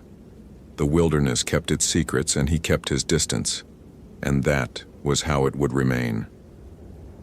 In the ranger station, locked in a drawer that only William could access, Thomas's shattered watch lay among the other evidence he'd never turned in. Once a month he checked on it, just to confirm that the hands remained frozen at the moment of destruction. They always did. The watch never moved, never ticked, never showed any sign of the impossible life it had held when the Wendigo had power over it. Except on October 15th. On those days, William didn't check. On those days, he stayed as far from the evidence drawer as possible, because he knew with absolute certainty that on October 15th the watch would be ticking again, counting down to something, marking time that moved in directions he couldn't comprehend. The Wendigo was gone. He had to believe that. But the forest was older than any human understanding, and the things that lived in its deepest places followed rules that predated civilization. William had ended one pattern, but patterns had a way of recurring, of finding new forms, of adapting to changing circumstances. He kept watching. He kept maintaining the boundaries. And he kept the stories to himself because some truths were too dangerous to share, too heavy for others to carry. The Boundary Waters remained beautiful and wild and treacherous, and visitors continued to marvel at its pristine wilderness. never knowing what truly waited in its shadows. William Archer aged in ways that had nothing to do with the passage of years. His hair went gray too quickly, and his eyes held shadows that no amount of sleep could erase. He trained new Rangers, taught them the practical skills they needed, but he also taught them to respect the boundaries, to honor the old ways, to never dismiss the warnings that had been passed down through generations. "The wilderness doesn't belong to us," he told them. "We're just visitors temporarily allowed. And some places aren't for visiting at all. Some places are better left alone." Most of them thought he was being poetic or overly cautious. A few understood. Those few saw the way he marked certain areas as restricted on the patrol maps, saw how he diverted trails away from specific regions, saw how seriously he took the old Ojibwe warnings that had become little more than folklore. Jordan Hayes never spoke about what happened in those missing 3 days, but she painted, obsessively. Abstract works that sold well in Minneapolis galleries, all of them depicting similar themes. White against blue against black, spirals that drew the eye inward, figures at the edge of frames, their faces turned away. 23 of something, always 23, though the subject changed from painting to painting. One art critic wrote that her work evoked the liminal space between civilization and wilderness, the thin border where human understanding fails and older truths emerge. Jordan framed that review and hung it in her studio, and sometimes she would stand before it and wonder if the critic knew how right they were. She never returned to the boundary waters, but in her dreams, she walked through frost-covered forests, following stone markers, approaching a structure built from branches and bones. In those dreams, she remembered everything. The voice that had called her deeper into the wilderness, the visions it had shown her, herself famous, successful, loved, all her ambitions realized. The way she had walked willingly toward the clearing, smiling, certain she was moving toward her destiny, and she remembered the moment the illusion had shattered, when the thing had shed its disguise and shown her what it truly was. She remembered screaming until her voice gave out, remembered the cold that went beyond temperature, remembered joining the others inside the structure, suspended in ice that preserved their bodies while the Wendigo wore their shapes. She remembered William Archer's face when he looked into the flames and saw her there, alive but not alive, present but trapped in the space between. She remembered the moment the fire destroyed the structure, and she fell back into her own body. The transition so sudden and violent that her mind had protected itself by forgetting. But the forgetting never lasted in dreams. In dreams, she was still in that clearing, still suspended in ice, still watching through eyes that weren't quite hers as the Wendigo walked in her skin. And sometimes, on October nights when the temperature dropped and the wind died, she would wake with frost on her breath and know that somewhere in the boundary waters something ancient and hungry was testing the boundaries, searching for weakness, waiting for the pattern to resume. Hope you felt genuine terror. If you appreciate authentic horror rooted in real folklore, consider following for more stories. Which moment scared you most? Share your theory about what happened.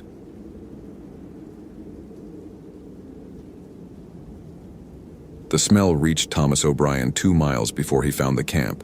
Meat left too long in summer heat. Except it was January in Glacier National Park, and the thermometer clipped to his pack read -18 degrees Fahrenheit. Decay shouldn't smell this strong and cold that could freeze exposed skin in minutes. Decay shouldn't smell at all.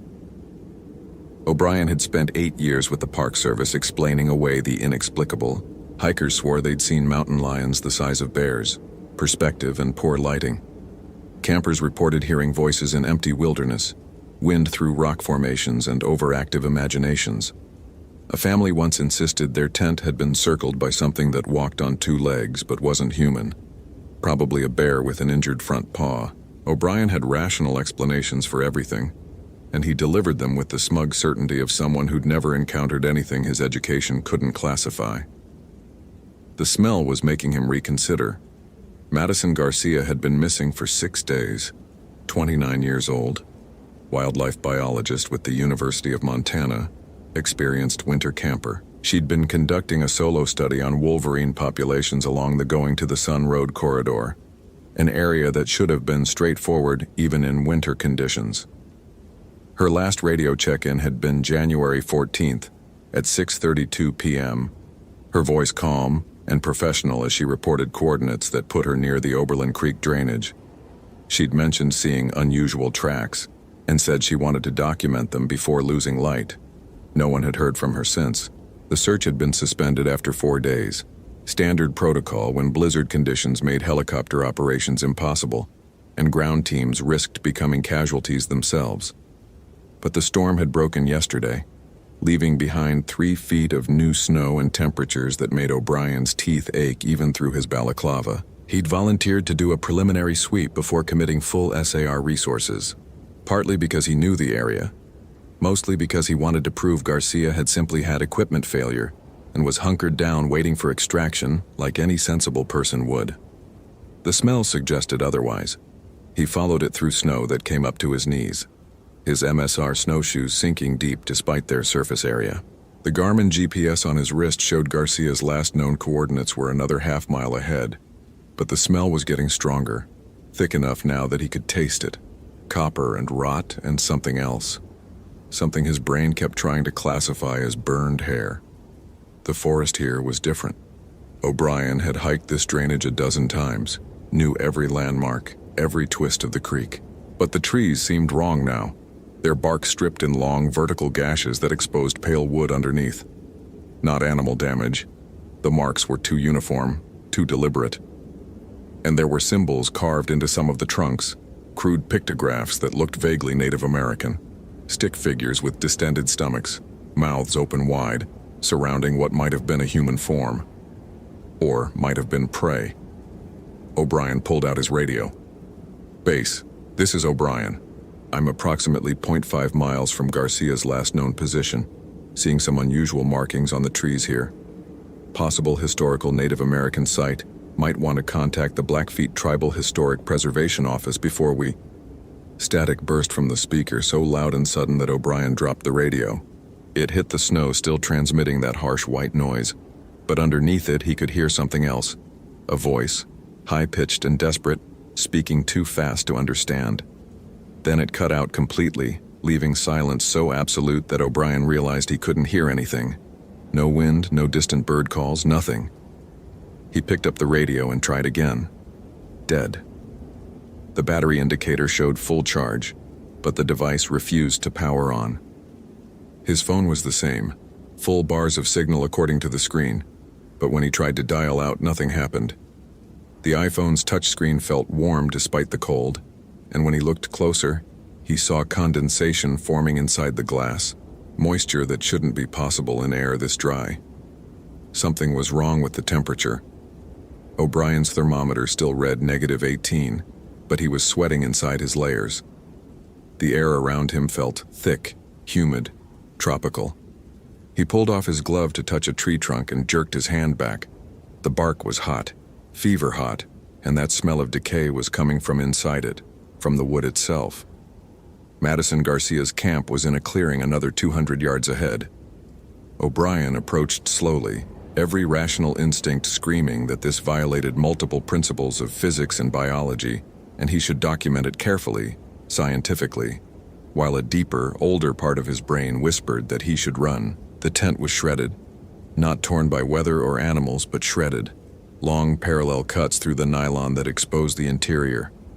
Garcia's equipment was scattered, sleeping bag ripped open and spread across the snow, camp stove crushed flat, food supplies torn apart and strewn in a pattern that looked almost deliberate. But no blood, no signs of struggle, no body. O'Brien circled the site, cataloging details. Garcia's journal lay open near the collapsed tent, pages warped from moisture but still legible. The last entry was dated January 14th, the day she'd disappeared. "The tracks I found aren't Wolverine. They're humanoid but wrong, toes elongated, heel barely touching ground, stride length suggesting something 7-8 feet tall. Following them up the drainage. Temperature dropped 30 degrees in 5 minutes. My thermometer must be broken. It's showing -40, but I'm not cold. I'm hungry. So hungry. Haven't eaten since breakfast, but feel like I'm starving. Going to follow the tracks until dark." Below that, written in shakier handwriting, It's watching me write this. It wants me to know. The Algonquian were right. Witikau. The hunger that walks. It's so cold, but I'm so warm and so hungry, and it's showing me things I shouldn't see, shouldn't know. The others are still here. All of them. They never left. They're in the trees. The final line was barely legible, written so hard the pen had torn through the paper. Don't let it touch you. O'Brien's hands were trembling. Not from cold. He still felt that impossible heat, sweat running down his spine despite the Arctic temperature. He pulled out his camera to photograph the journal, but the lens was fogged, condensation coating every surface. When he tried to wipe it clear, his glove came away wet and red. Blood. Fresh blood. Still liquid despite the cold. He looked up and saw them. Bodies. Dozens of bodies, suspended in the trees around the clearing. Not hanging from ropes, but embedded in the trunks themselves, as if the wood had grown around them and pulled them inside. Arms and legs protruded at angles, faces pressed against bark, mouths open in silent screams.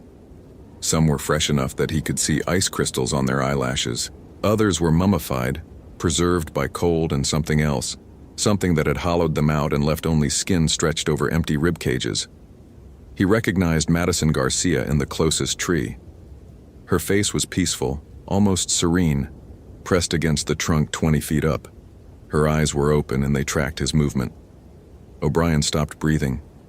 Garcia's mouth moved, jaw working like she was trying to speak. No sound came out, but her lips formed words. Run. It's coming. The temperature dropped. Actually dropped this time, plummeting so fast that the sweat on O'Brien's skin turned to ice, burning like acid. His breath crystallized instantly, forming clouds so thick he could barely see. And in that sudden fog, something moved. Tall, impossibly tall. Skeletal thin with skin stretched tight over bones that jutted at wrong angles. Its legs bent backward like a deer's, but the torso was almost human, arms reaching down past where knees should be. The head was the worst. Elongated skull with antlers growing from the temples, jaw distended to reveal rows of broken teeth, and eyes that glowed with a sickly yellow phosphorescence. It moved through the trees with fluid grace that made O'Brien's stomach turn, never quite touching the ground, leaving no tracks in the deep snow. When it opened its mouth, the sound that emerged was like wind through a cave. Hollow, endless, hungry. Witikau sees. Witikau knows. Witikau hungers. The voice wasn't speaking English, but O'Brien understood it anyway, the meaning crawling directly into his brain. This was the Wendigo, the winter cannibal spirit of Algonquian legend that he'd always dismissed as myth. Cautionary tales to prevent starvation cannibalism, nothing more. Except it was here, it was real, and it was looking at him with intelligence that was ancient and alien and absolutely horrifyingly aware. O'Brien ran, training and reason abandoned, replaced by pure animal terror. He crashed through the clearing past Garcia's ruined camp, into the forest beyond. Behind him, that hollow wind voice laughed, and the sound multiplied, echoing from every direction at once. The trees were moving, not swaying in wind. There was no wind, but twisting, branches reaching down like hands, roots erupting from snow to snag his snowshoes. O'Brien stumbled, caught himself, kept running. The faces in the trees watched him pass, and some of them were still alive enough to beg. Help me. Please, it hurts. Make it stop. Kill me. God, please kill me. Join us. It's better. The hunger stops when you stop fighting. O'Brien's lungs burned. The air had gone from tropical to Arctic and back again, temperature fluctuating wildly enough that he couldn't catch his breath. Ice formed on his beard, melted, formed again. His legs were slowing, muscles seizing from cold and exertion and sheer terror. The Wendigo kept pace effortlessly, sometimes visible in his peripheral vision, sometimes just a presence felt in the marrow of his bones. It wasn't chasing him. It was hurting him. He burst into another clearing and stopped, gasping. This space was different, unnatural. The snow had been cleared in a perfect circle 50 feet across. and the ground underneath was covered in bones, human bones, picked clean and arranged in patterns that hurt to look at. Skulls formed a spiral leading to the center where a larger skull sat. Not human, not animal. Something in between with antlers still attached and jaw broken into pieces. The Wendigo emerged from the tree line on the opposite side of the clearing. In the pale January light, O'Brien could see it clearly now. The stretched skin covered in white fur, the distended stomach that should have made movement impossible, but somehow didn't. The hands tipped with claws that were actually broken finger bones elongated and sharpened. And the eyes, those yellow eyes, held the memory of being human, held the moment when hunger became something more than physical need, became identity, became purpose. "You don't believe," the Wendigo said, and this time it spoke English, words formed with effort by a mouth not designed for human speech. Skeptic, rationalist, everything explained, everything understood. O'Brien wanted to respond, wanted to maintain that professional distance that had served him so well, but his voice wouldn't work. The cold had penetrated too deep, freezing thought and reason. "We were like you," the Wendigo continued. "All of us. Before the hunger. Before the change." We explained it away. Hypothermia causes hallucinations. Starvation causes delusions. The mind creates what it needs to survive. It tilted its head, antlers scraping together with a sound like grinding bones. But some hungers cannot be explained. Some thirsts cannot be quenched. Some transformations cannot be reversed. It moved closer, and O'Brien could smell it now. That same decay smell from before, but stronger, overwhelming. The smell of meat left too long, of bodies digesting themselves, of hunger so profound it had become a physical presence. Madison Garcia understood at the end, the Wendigo said. She fought. They all fight. But the cold breaks them. The hunger breaks them, and when they break, we welcome them. The forest welcomes them. The trees remember. The snow remembers. The winter remembers everything. O'Brien's hand found his belt, fingers closing around the bear spray canister he'd never actually had to use. It was a futile gesture. What was bear spray against something that shouldn't exist? But it was all he had. The Wendigo laughed, that hollow wind sound. "Yes, fight. Please fight. The meat tastes better when seasoned with fear." O'Brien sprayed. The capsicum stream hit the Wendigo square in the face, and for a moment, nothing happened. Then it shrieked. A sound so loud and so wrong that O'Brien's ears popped and blood ran hot down his neck. The creature stumbled back, clawing at its eyes, and O'Brien ran again, not questioning the small miracle, just moving. But the forest had other ideas. The ground opened beneath his feet. Not a hole, not a crevasse, just the snow suddenly gone, replaced by darkness that reached up with cold hands. O'Brien fell, sliding down an incline he couldn't see. Snow and ice and darkness tumbling together. He hit bottom hard enough to drive the air from his lungs, lying stunned in blackness so complete he couldn't tell if his eyes were open or closed. When his vision adjusted, or when the darkness lightened, he couldn't tell which, he realized he was in a cave. Not a natural cave.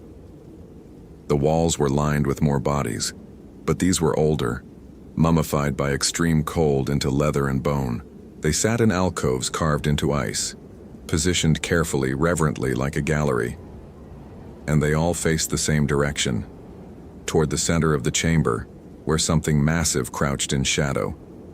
O'Brien's remaining rational mind tried to catalog what he was seeing. Archaeological significance, evidence of historical habitation, possible tribal burial site requiring immediate documentation and protection. But the bodies were moving, slight movements barely perceptible, a finger twitching, a jaw working, eyelids fluttering. And they were all whispering, a chorus of voices so faint he felt them more than heard them.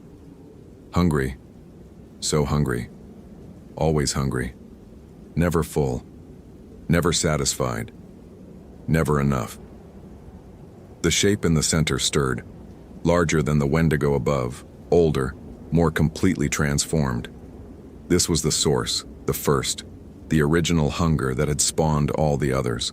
Its body was barely recognizable as having once been human, more ice than flesh, more hunger than form, a walking wound in reality. It spoke, and its voice was the sound of glaciers calving, of ice sheets grinding continents to dust. You have seen. You cannot unsee. You know. You cannot unknow. Choose now. Become like us, or feed us. Both are welcome. Both serve the hunger. O'Brien's mind, clinging to reason like a drowning man to driftwood, tried to find an out, a loophole, a rational explanation that would let him wake up from this nightmare. But there was none. This was real. This was happening, and he had to choose. Become a monster, or become food. The whispers grew louder, more insistent. Join us. It's better. The pain stops. The cold stops. Only the hunger remains, and the hunger is everything, and everything is simple. O'Brien thought about Madison Garcia, her peaceful face pressed into tree bark, her warning scrawled in a journal. Don't let it touch you. She'd tried to warn him. She'd known what waited in these woods, had documented it with a scientist's precision, even as it consumed her. He thought about all the missing persons cases over the years, the disappearances he'd explained away with rational theories about falls and exposure and animal attacks. How many of them had ended here, in this cave, facing this choice? He thought about going home, about his apartment in Kalispell with its bookshelves full of biology texts and geology surveys, about Sunday morning coffee and NPR, about the comfortable, mundane world where things made sense and monsters were metaphors. That world had never existed. He'd just been fortunate enough never to look closely at the shadows. The thing in the center moved closer, and O'Brien could see its face now, or the memory of a face, features stretched and distorted by centuries of hunger. But the eyes were still human, still aware, still suffering. It had been someone once. It had been a person who made choices and had loved ones and thought they understood the world.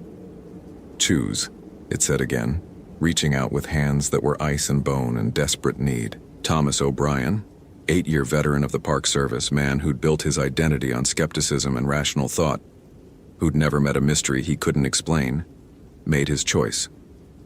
He grabbed a shard of ice from the cave floor, sharp, frozen harder than steel, and drove it into his own throat.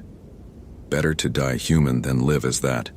The cold was instantaneous and absolute, not the gradual numbness of exposure, but a cold that started from inside and radiated out, freezing blood in his veins before it could pump.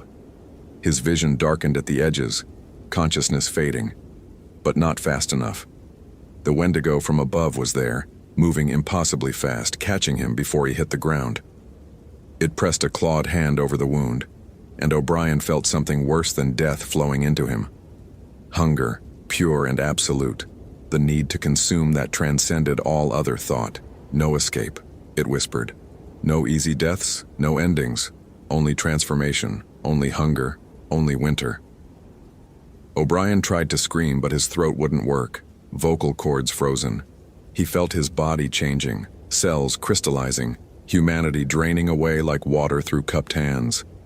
The hunger grew and grew and grew until it was everything, until he couldn't remember being anything but hungry. The last rational thought Thomas O'Brien had before the hunger consumed even memory was that he'd been wrong about everything. There were no rational explanations. There never had been. They found O'Brien's snowshoes 3 days later, abandoned at the trailhead near Oberlin Creek. His truck sat in the parking lot undisturbed, keys still in his pocket when they searched it with a warrant. His apartment showed no signs of forced entry or struggle. His bank account remained untouched, credit cards unused. Thomas O'Brien had simply vanished, just like Madison Garcia, just like the 17 other people who disappeared in Glacier National Park over the past 30 years. Just like the 43 before them, if you went back far enough. If you checked records that the Park Service kept but didn't publicize because tourism mattered and unsolved mysteries were bad for business. The official report listed him as missing, presumed dead from exposure. A memorial service was held. His sister collected his belongings. His position was filled by a bright-eyed recent graduate from Colorado State, who arrived with the same confident skepticism, the same rational worldview, the same certainty that nature was knowable and conquerable and safe. She lasted 6 months before the winter took her too. Because some hungers are older than reason, some truths hide in places rational minds refuse to look, and some forests remember what humans have forgotten, that we were prey long before we were predators, that winter is not a season but a test, and that the line between human and monster is thinner than the ice on a frozen lake. In the deep woods of Glacier National Park, where the Going to the Sun Road curves through ancient territory, things move between the trees that park rangers no longer investigate. The bodies in the wood multiply slowly, steadily, fed by tourists and hikers and the occasional professional who thinks they understand wilderness. The Wendigo is patient, winter is eternal, and the hunger never stops. On cold January nights when the temperature drops below -20 and the wind howls through empty valleys, you can hear them if you listen carefully. Voices calling from the forest, desperate and hungry, inviting you to step off the trail, to investigate the unusual tracks, to follow the smell of decay and snow that should preserve everything. Come closer, they whisper. Come see. Come understand. Come feed the hunger that never dies. Thomas O'Brien walks among them now, if walking is the right word for the jerking, graceless movement of something that used to be human. He remembers his name sometimes, in the moments between feedings when the hunger recedes enough to allow thought. He remembers his apartment, his books, his certainty. Mostly he remembers being wrong. And on the very worst nights when tour groups camp too far from established sites and someone inevitably wanders off to investigate strange sounds, Thomas O'Brien remembers enough of who he was to try to warn them. He forms words with a mouth not designed for speech, pushes thoughts through a brain restructured by hunger and cold and transformation. Run, he tries to say. Don't believe what you see. Everything you know is wrong. Run, run, run. But it comes out as wind through trees, as ice creaking, as the hollow call of something that sounds almost human but isn't, hasn't been, will never be again. And the tourists come closer.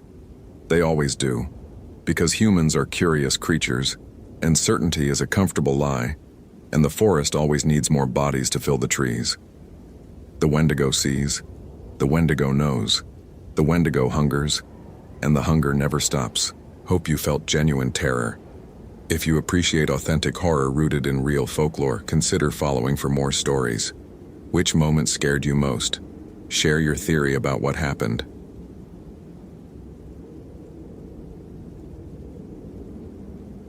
The shadows pointed the wrong direction.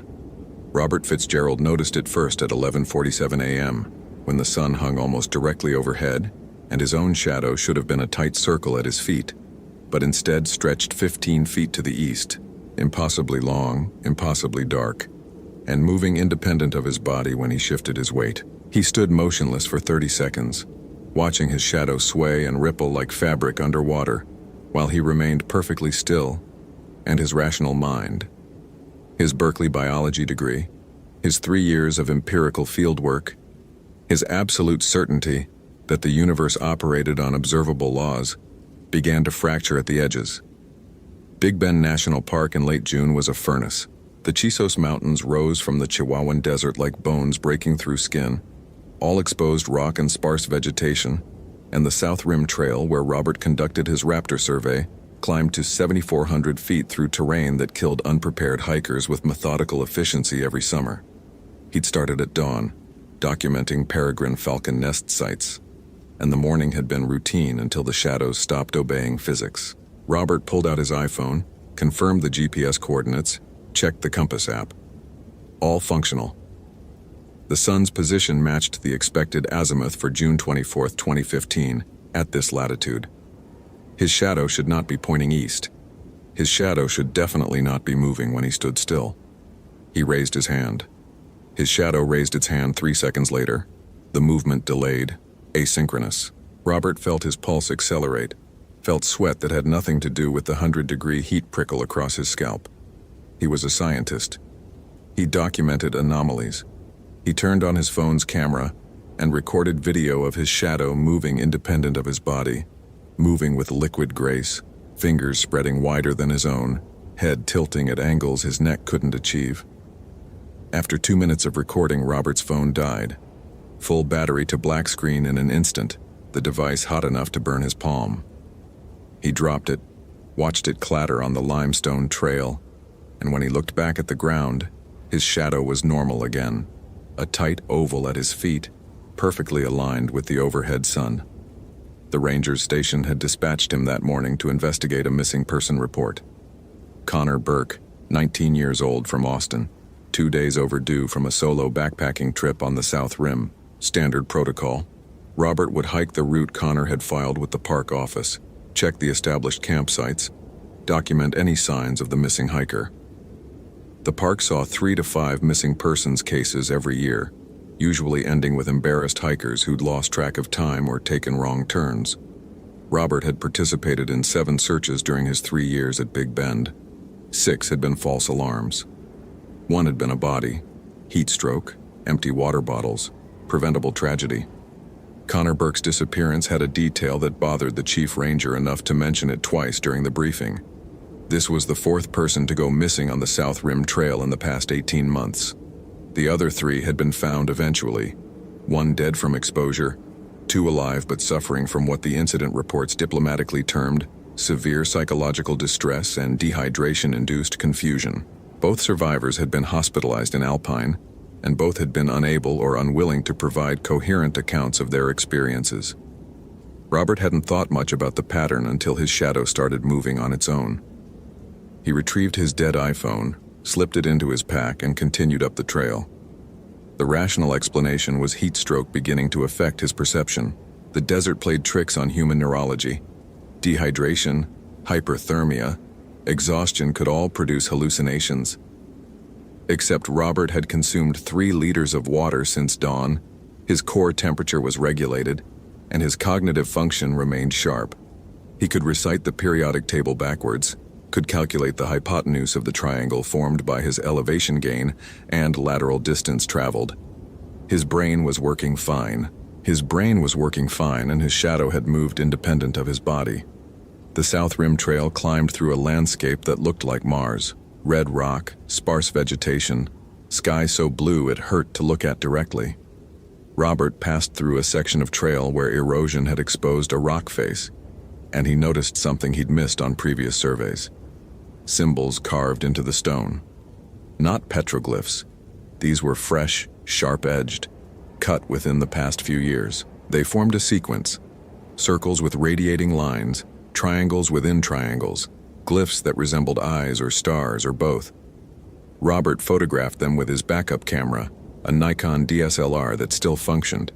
The symbols ran for 30 feet along the rock face, concentrated around a natural alcove where the stone formed a shallow cave. Inside the alcove, Robert found evidence of recent habitation, scorch marks from fires, empty water bottles, a sleeping bag that had been shredded as if by claws or knives.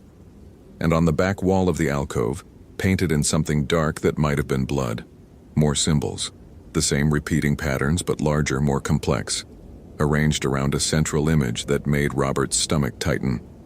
The central image showed a human figure, arms spread, head tilted back. Around the figure were shadow shapes, black silhouettes with no details, no features, just voids in the shape of people. The shadow shapes were reaching toward the human figure, and the painting's perspective suggested they were emerging from the ground, rising like smoke, converging on the person at the center. Robert's DSLR died. The battery indicator had shown 70% charge. Now the screen was black, the device unresponsive. He tried turning it on. Nothing. Both his phone and his camera, professional-grade electronics, had failed within an hour. He backed out of the alcove and nearly stepped on it. A circle of stones, precisely arranged, each stone painted with a symbol. The circle was 6 feet in diameter, and at the cardinal points north, south, east, west were larger stones with more elaborate markings. Inside the circle, the dirt was disturbed, as if something had been buried and recently exhumed. Robert knelt beside the circle, examining the stones without touching them. The symbols matched those on the rock face, and now that he was paying attention, he noticed they were everywhere, scratched into trees, painted on boulders, carved into the trail itself. Whoever had made them had spent months, maybe years, marking this section of the South Rim with obsessive precision. A sound reached him from upslope. Rhythmic, metallic, like a bell or chime. Robert froze, listening. The sound came again, 3 clear tones echoing off the rock faces. Then silence. Connor Burke? Robert's voice fell flat in the thin air. No echo. This is Ranger Fitzgerald. If you can hear me, call out. No response. The silence felt wrong. No birds, no insects, no wind. The desert was never completely silent. There was always something, always ambient sound. This was the silence of a recording studio, of artificial absence. Robert continued upslope, his pace quickening. The symbols grew denser, covering every available surface. The trail passed through a narrow defile between rock walls, and someone had painted the walls floor to ceiling with the shadow figures, hundreds of them, overlapping, reaching upward. Walking through the defile felt like being swallowed. Beyond the defile, the trail opened onto the South Rim itself, a dramatic escarpment with views across 100 miles of desert. The camping area here consisted of 3 established sites, stone windbreaks built by the Civilian Conservation Corps in the 1930s. 2 sites were empty. The third held Connor Burke's tent. The tent was set up correctly, guy lines taut, rainfly secure. Connor's backpack leaned against the windbreak, his boots arranged neatly beside the tent entrance. His water bottles were full. His food bag hung properly from the bear pole. Everything suggested he'd set up camp and then simply walked away, leaving all his supplies. Robert approached the tent and noticed the smell, not decay, but something else. Something that reminded him of ozone after lightning strikes, sharp and electrical.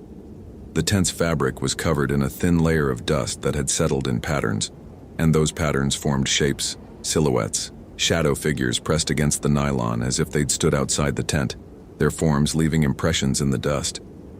He called out again. Connor Burke, this is the National Park Service. Your family is concerned. If you're in the area, please respond. Movement at the edge of his vision. Robert turned, saw nothing, but the sensation remained. The feeling of being watched, of presence just beyond perception. His heart rate elevated, his breathing quickened. He was not a superstitious person. He did not believe in ghosts or demons or supernatural phenomena. But something in this place was wrong in ways his rational mind could not categorize. The tent zipper was closed. Robert pulled it open and looked inside. Connor Burke had been an art student, apparently. The tent's interior was covered in drawings, taped to the walls, spread across the floor, layered on top of his sleeping bag. Hundreds of drawings, all done in charcoal or pencil, all showing the same subject, shadow figures. Some were rough sketches, gestural studies of form. Others were detailed, photorealistic renderings of humanoid shapes composed entirely of darkness.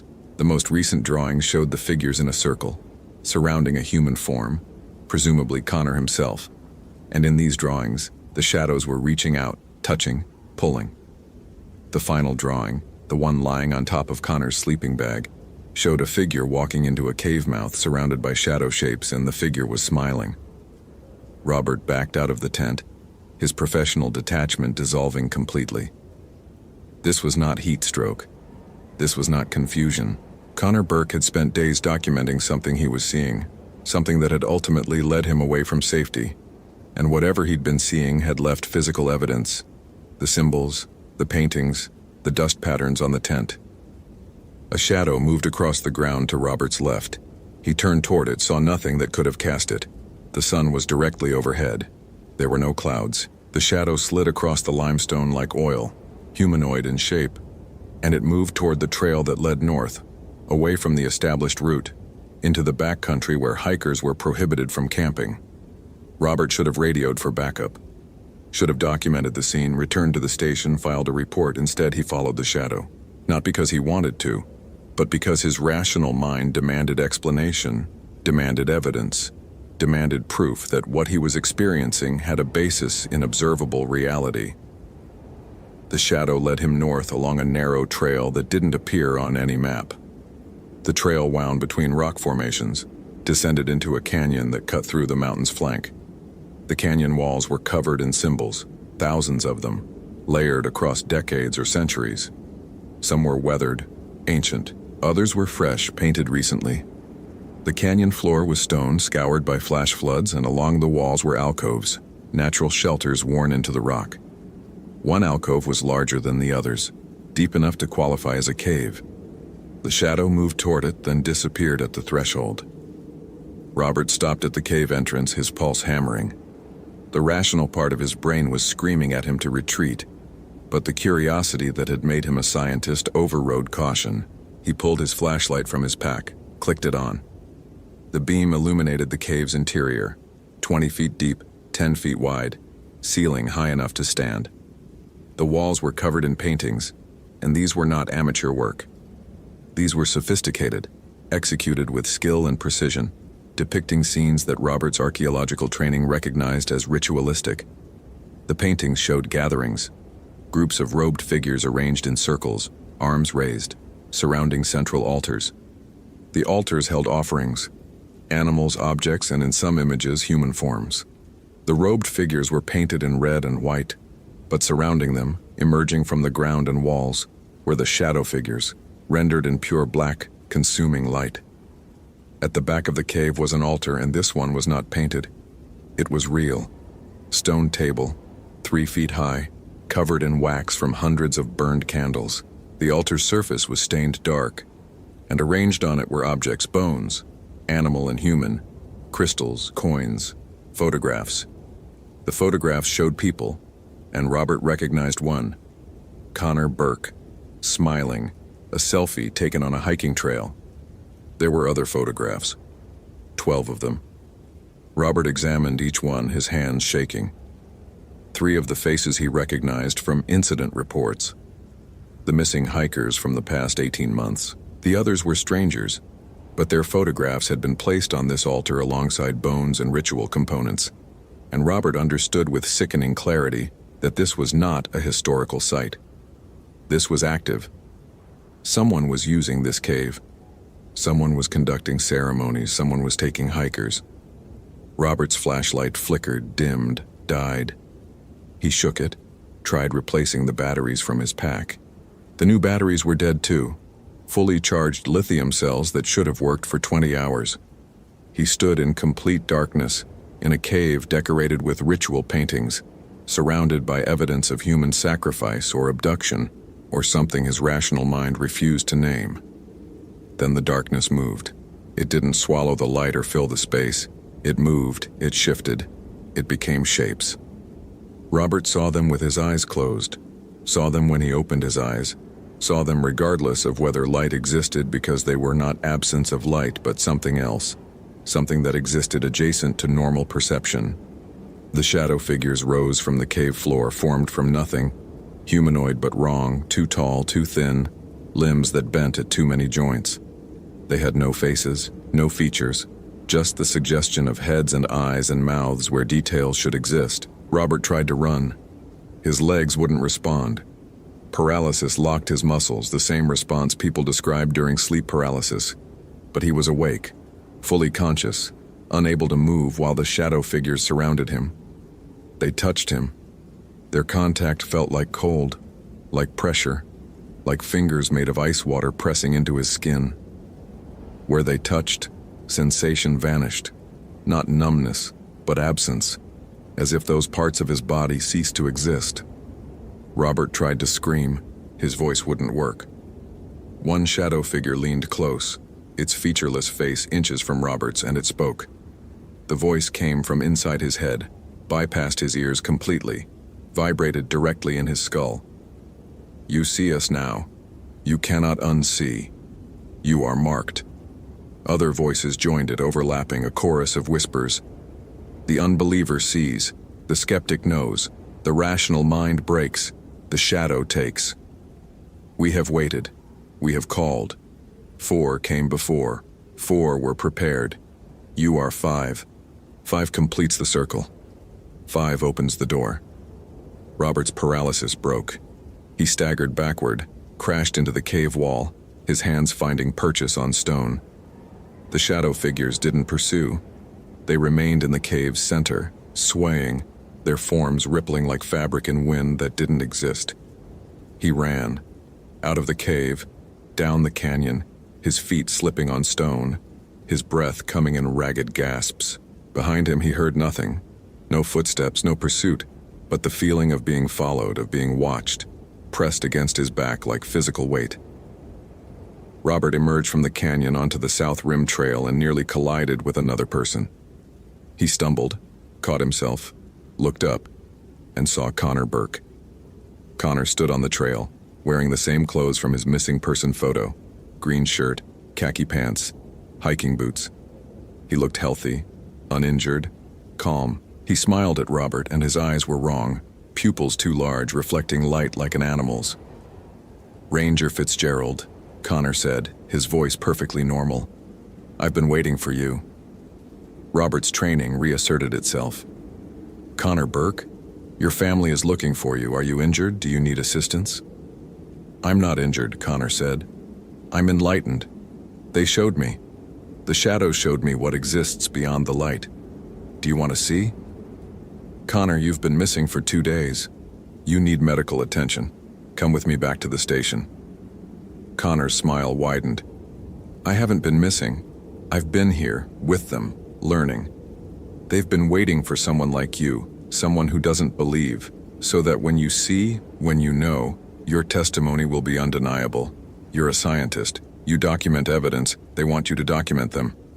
Robert pulled his radio from his belt. Dead. He tried his backup radio. Also dead.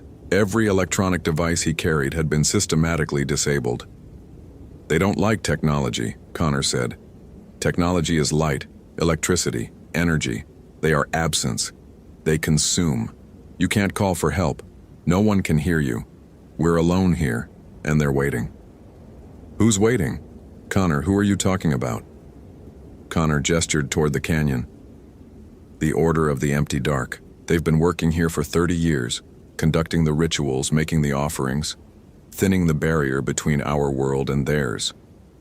The shadow people are real, Ranger Fitzgerald. They exist in the spaces between light and dark, between matter and void. The Order worships them, feeds them, and in exchange the shadows grant power, the ability to move unseen, to exist in multiple places, to transcend physical form." Robert backed away, his hand moving to his bear spray. "Connor, you're experiencing a mental health crisis. Let me help you." "I don't need help," Connor said, and his voice changed, deepened, multiplied, as if several people spoke simultaneously from his mouth. "I need completion. 4 others came before me. The Order took them, prepared them, offered them. But the ritual requires 5. 5 points for the pentagram. 5 sacrifices to open the door fully. You're the 5th, Ranger Fitzgerald. You were always meant to be the 5th. Connor stepped forward and his shadow moved first, extending ahead of his body, reaching for Robert like a living thing. Robert sprayed the bear spray directly at Connor's face. The capsaicin stream passed through Connor without effect, and Connor kept walking, his shadow wrapping around Robert's legs, climbing up his body. Cold and wrong and impossible, Robert turned and ran upslope, toward the South Rim parking area where his truck waited, where civilization existed, where rational reality still operated. His legs felt heavy, sluggish, as if he was running through water. The shadow clung to him, weighing him down, and more shadows emerged from the rocks around him, forming shapes that matched his peripheral vision, that disappeared when he looked directly at them. He burst onto the South Rim parking area and stopped. 5 vehicles were parked there, his NPS truck and 4 others. Standing beside the vehicles were people in dark robes, faces hidden by hoods, and Robert recognized this scene from the cave paintings. Robed figures arranged in a circle, conducting a ritual. They turned toward him in unison. One figure lowered her hood and Robert recognized her. Sandra Martinez, the chief ranger, his boss, the person who'd sent him on this search. She smiled. "You performed exactly as predicted," Sandra said. "We tracked your route, disabled your electronics remotely, guided you to the cave. The shadows wanted a skeptic, someone whose testimony would carry weight. "You're perfect." Robert pulled his sidearm, a Glock 22, standard NPS issue. He'd never drawn it in the field, never fired it except at the range. His hands shook as he aimed at Sandra. "This is insane. All of you are under arrest. Step away from the vehicles." Sandra laughed. "Arrest us? With what authority? The shadows own this place. They've owned it for decades. Why do you think the Park Service records so many disappearances here? Why do you think the survivors are always incoherent? We thin the barrier, we make the offerings, and the shadows grant us power. I've been Chief Ranger for 12 years, and in that time I've delivered 17 people to the order. No one suspects, no one investigates. Rangers go missing in remote parks all the time." Robert's gun hand wavered. "This isn't possible. Shadow people aren't real. Occult rituals don't work. This is collective delusion." "Is it?" Sandra gestured, and the shadows around Robert became visible. Dozens of them, hundreds, forming from nothing, surrounding him, cutting off escape. "You've seen them. You've felt them. Your rational mind is screaming that this violates natural law, but your senses know the truth.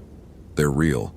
And tonight, during the new moon, when darkness is complete, we'll complete the ritual. 5 sacrifices, 5 points, and the door will open fully. The shadow people will cross over, will manifest permanently, and those of us who served them will be granted eternal life in their realm." Robert fired. The shot echoed across the desert, and the bullet passed through Sandra's chest without effect, without blood, without impact. She wasn't solid. None of them were solid. They were projections, or illusions, or something his training had no framework to understand. "You can't kill shadows," Sandra said. "You can't fight what has no substance. Put down the gun, Ranger Fitzgerald. Accept your role. You were chosen for a reason." Robert ran. Not toward the vehicles, not toward the trail, into the desert itself, off-trail, into the wilderness where no paths existed. His rational mind had collapsed completely. He was operating on pure survival instinct now, fleeing predators he couldn't fight, seeking shelter that didn't exist. The sun was setting, the horizon burning orange and red, and as darkness fell, the shadows multiplied. They rose from the ground like smoke, formed from the growing darkness, and they all moved toward Robert with unified purpose. He scrambled up a slope, his hands tearing on volcanic rock, his boots slipping on scree. At the top of the slope was a peak, exposed, nowhere to hide. Robert reached the summit and stopped. Below him, in all directions, the shadows were converging, hundreds of them, thousands flowing upslope like a dark tide. Robert's phone, dead since morning, suddenly vibrated. He pulled it from his pack, saw the screen glowing impossibly, showing a single notification, a text message from an unknown number. The message read, "The copper circle in the cave. Stand inside it. They cannot cross copper. Hurry." Robert looked down at the advancing shadows, looked at his phone's glowing screen. This could be the order, luring him back to the cave. This could be another trap. But the shadows were 30 seconds from reaching him, and he had no other options. He ran, down the slope, back toward the canyon, his flashlight miraculously working now, illuminating the path. The shadows pursued, faster now, their form solid enough to block the starlight. Robert reached the canyon entrance, plunged into darkness, his flashlight beam bouncing off painted walls. The cave entrance appeared ahead. Robert dove inside, his light finding the altar and, yes, scratched into the stone floor, partially hidden by centuries of dust, a copper circle green with patina embedded in the rock. He scrambled into the circle and turned. The shadows stopped at the threshold. They pressed against an invisible barrier, their forms rippling, reaching, but unable to cross. Behind them, the robed figures appeared. Sandra and 4 others, all of them gliding instead of walking, all of them wrong in ways Robert's eyes couldn't focus on. "Clever," Sandra said. "You found the old protections. The copper circles were placed by someone who fought us before, someone who understood the shadow's weaknesses. But copper only works if you believe in it, and you're a skeptic, Ranger Fitzgerald. How long will your disbelief hold against what you've seen?" Robert's phone vibrated again. Another message. The ritual requires your consent. They need you to walk out willingly. Don't leave the circle. Help is coming. Who are you? Robert typed back. The response came immediately. Someone who escaped. Someone who's been fighting the order for 8 years. Hold your position. I'm 15 minutes away with proof that will destroy them. Sandra smiled. Whoever's texting you is lying. There is no escape from the shadows. There is no help. You're alone, surrounded, and when dawn comes, when you're exhausted and desperate, you'll walk out of that circle and complete the ritual. But Robert wasn't alone. As the night deepened, he heard engines, multiple vehicles, heavy trucks approaching from the south. Lights appeared on the canyon rim, spotlights sweeping the darkness. A voice amplified through a bullhorn. Federal agents, everyone on the ground now. The robed figures scattered, their forms dissolving into shadows that fled into the rocks. Sandra stood her ground, her face twisting with rage. You've delayed us, but we'll complete the ritual eventually, we always do. The shadows are patient, they've waited centuries. They'll wait longer. She dissolved, her form fragmenting into darkness, and the shadows retreated, flowing away from the cave like water draining. Robert remained in the copper circle until actual humans, FBI agents in tactical gear, real people with real equipment, entered the cave and confirmed it was safe. They pulled him out, wrapped him in a thermal blanket, and the person who'd texted him stepped forward. Her name was Dr. Elena Rodriguez. She'd been a ranger at Big Bend from 2005 to 2007, until the order had targeted her for recruitment. She'd escaped, barely, and had spent the past 8 years gathering evidence, documenting the cult's activities, building a case that law enforcement couldn't ignore. The text messages had been her, tracking Robert's phone when the order disabled it, using technology the shadows couldn't interfere with, because it was designed specifically to resist their influence. The FBI arrested 12 people that night: Sandra Martinez, 3 other rangers, 4 park volunteers, 2 local guides, and 3 tourists who'd been recruited into the order. They found evidence of 23 deaths over 12 years, ritual components, recordings of ceremonies. The case made national news for 3 days before being suppressed by federal order. Too many questions about phenomena that couldn't be explained. Too much evidence of supernatural activity that violated official reality. Connor Burke was found 2 weeks later, alive in a hospital in Mexico. He had no memory of his time missing, no memory of meeting Robert. The drawings in his tent were analyzed and attributed to psychological break induced by environmental stressors. His family took him home to Austin. He never returned to Big Bend. Robert Fitzgerald resigned from the National Park Service 3 months after the incident. The official record showed he'd been involved in a successful operation to dismantle a violent cult, and he was offered commendations. He declined. He moved to Portland, took a job teaching high school biology, and stopped going outdoors entirely. But he still saw them, the shadow people. Every evening as the sun set, every night in his apartment, they appeared at the edges of his vision, watching, waiting, never approaching, but never leaving. Dr. Rodriguez told him this was normal, that once someone had been marked by the shadows, the connection was permanent. She gave him copper bracelets to wear, taught him protection rituals he would have dismissed as nonsense before the incident, and told him he'd learn to live with them eventually. Robert doubted that, because every night when he closed his eyes, he saw Sandra Martinez's face, saw her smile as she told him the ritual would be completed eventually. The order had been dismantled, but the shadows remained. They existed in darkness, in the spaces between light and matter, and they were patient. They'd waited centuries for the door to open fully. They could wait longer, and sometimes on new moons when darkness was complete, Robert woke in his Portland apartment to find his bedroom filled with shadow figures, pressed against his walls, covering his ceiling, all of them watching, all of them waiting for the moment when his skepticism would finally collapse, when his rational mind would accept that fighting the inevitable was useless, when he would walk to Big Bend National Park on his own, find the cave, step outside the copper circle, and complete what he'd interrupted, because the ritual still required 5. 4 had been prepared. Connor had been released. Robert was marked. and the shadows always collected what they were owed. Always. Hope you felt genuine terror. If you appreciate authentic horror rooted in real folklore, consider following for more stories. Which moment scared you most? Share your theory about what happened.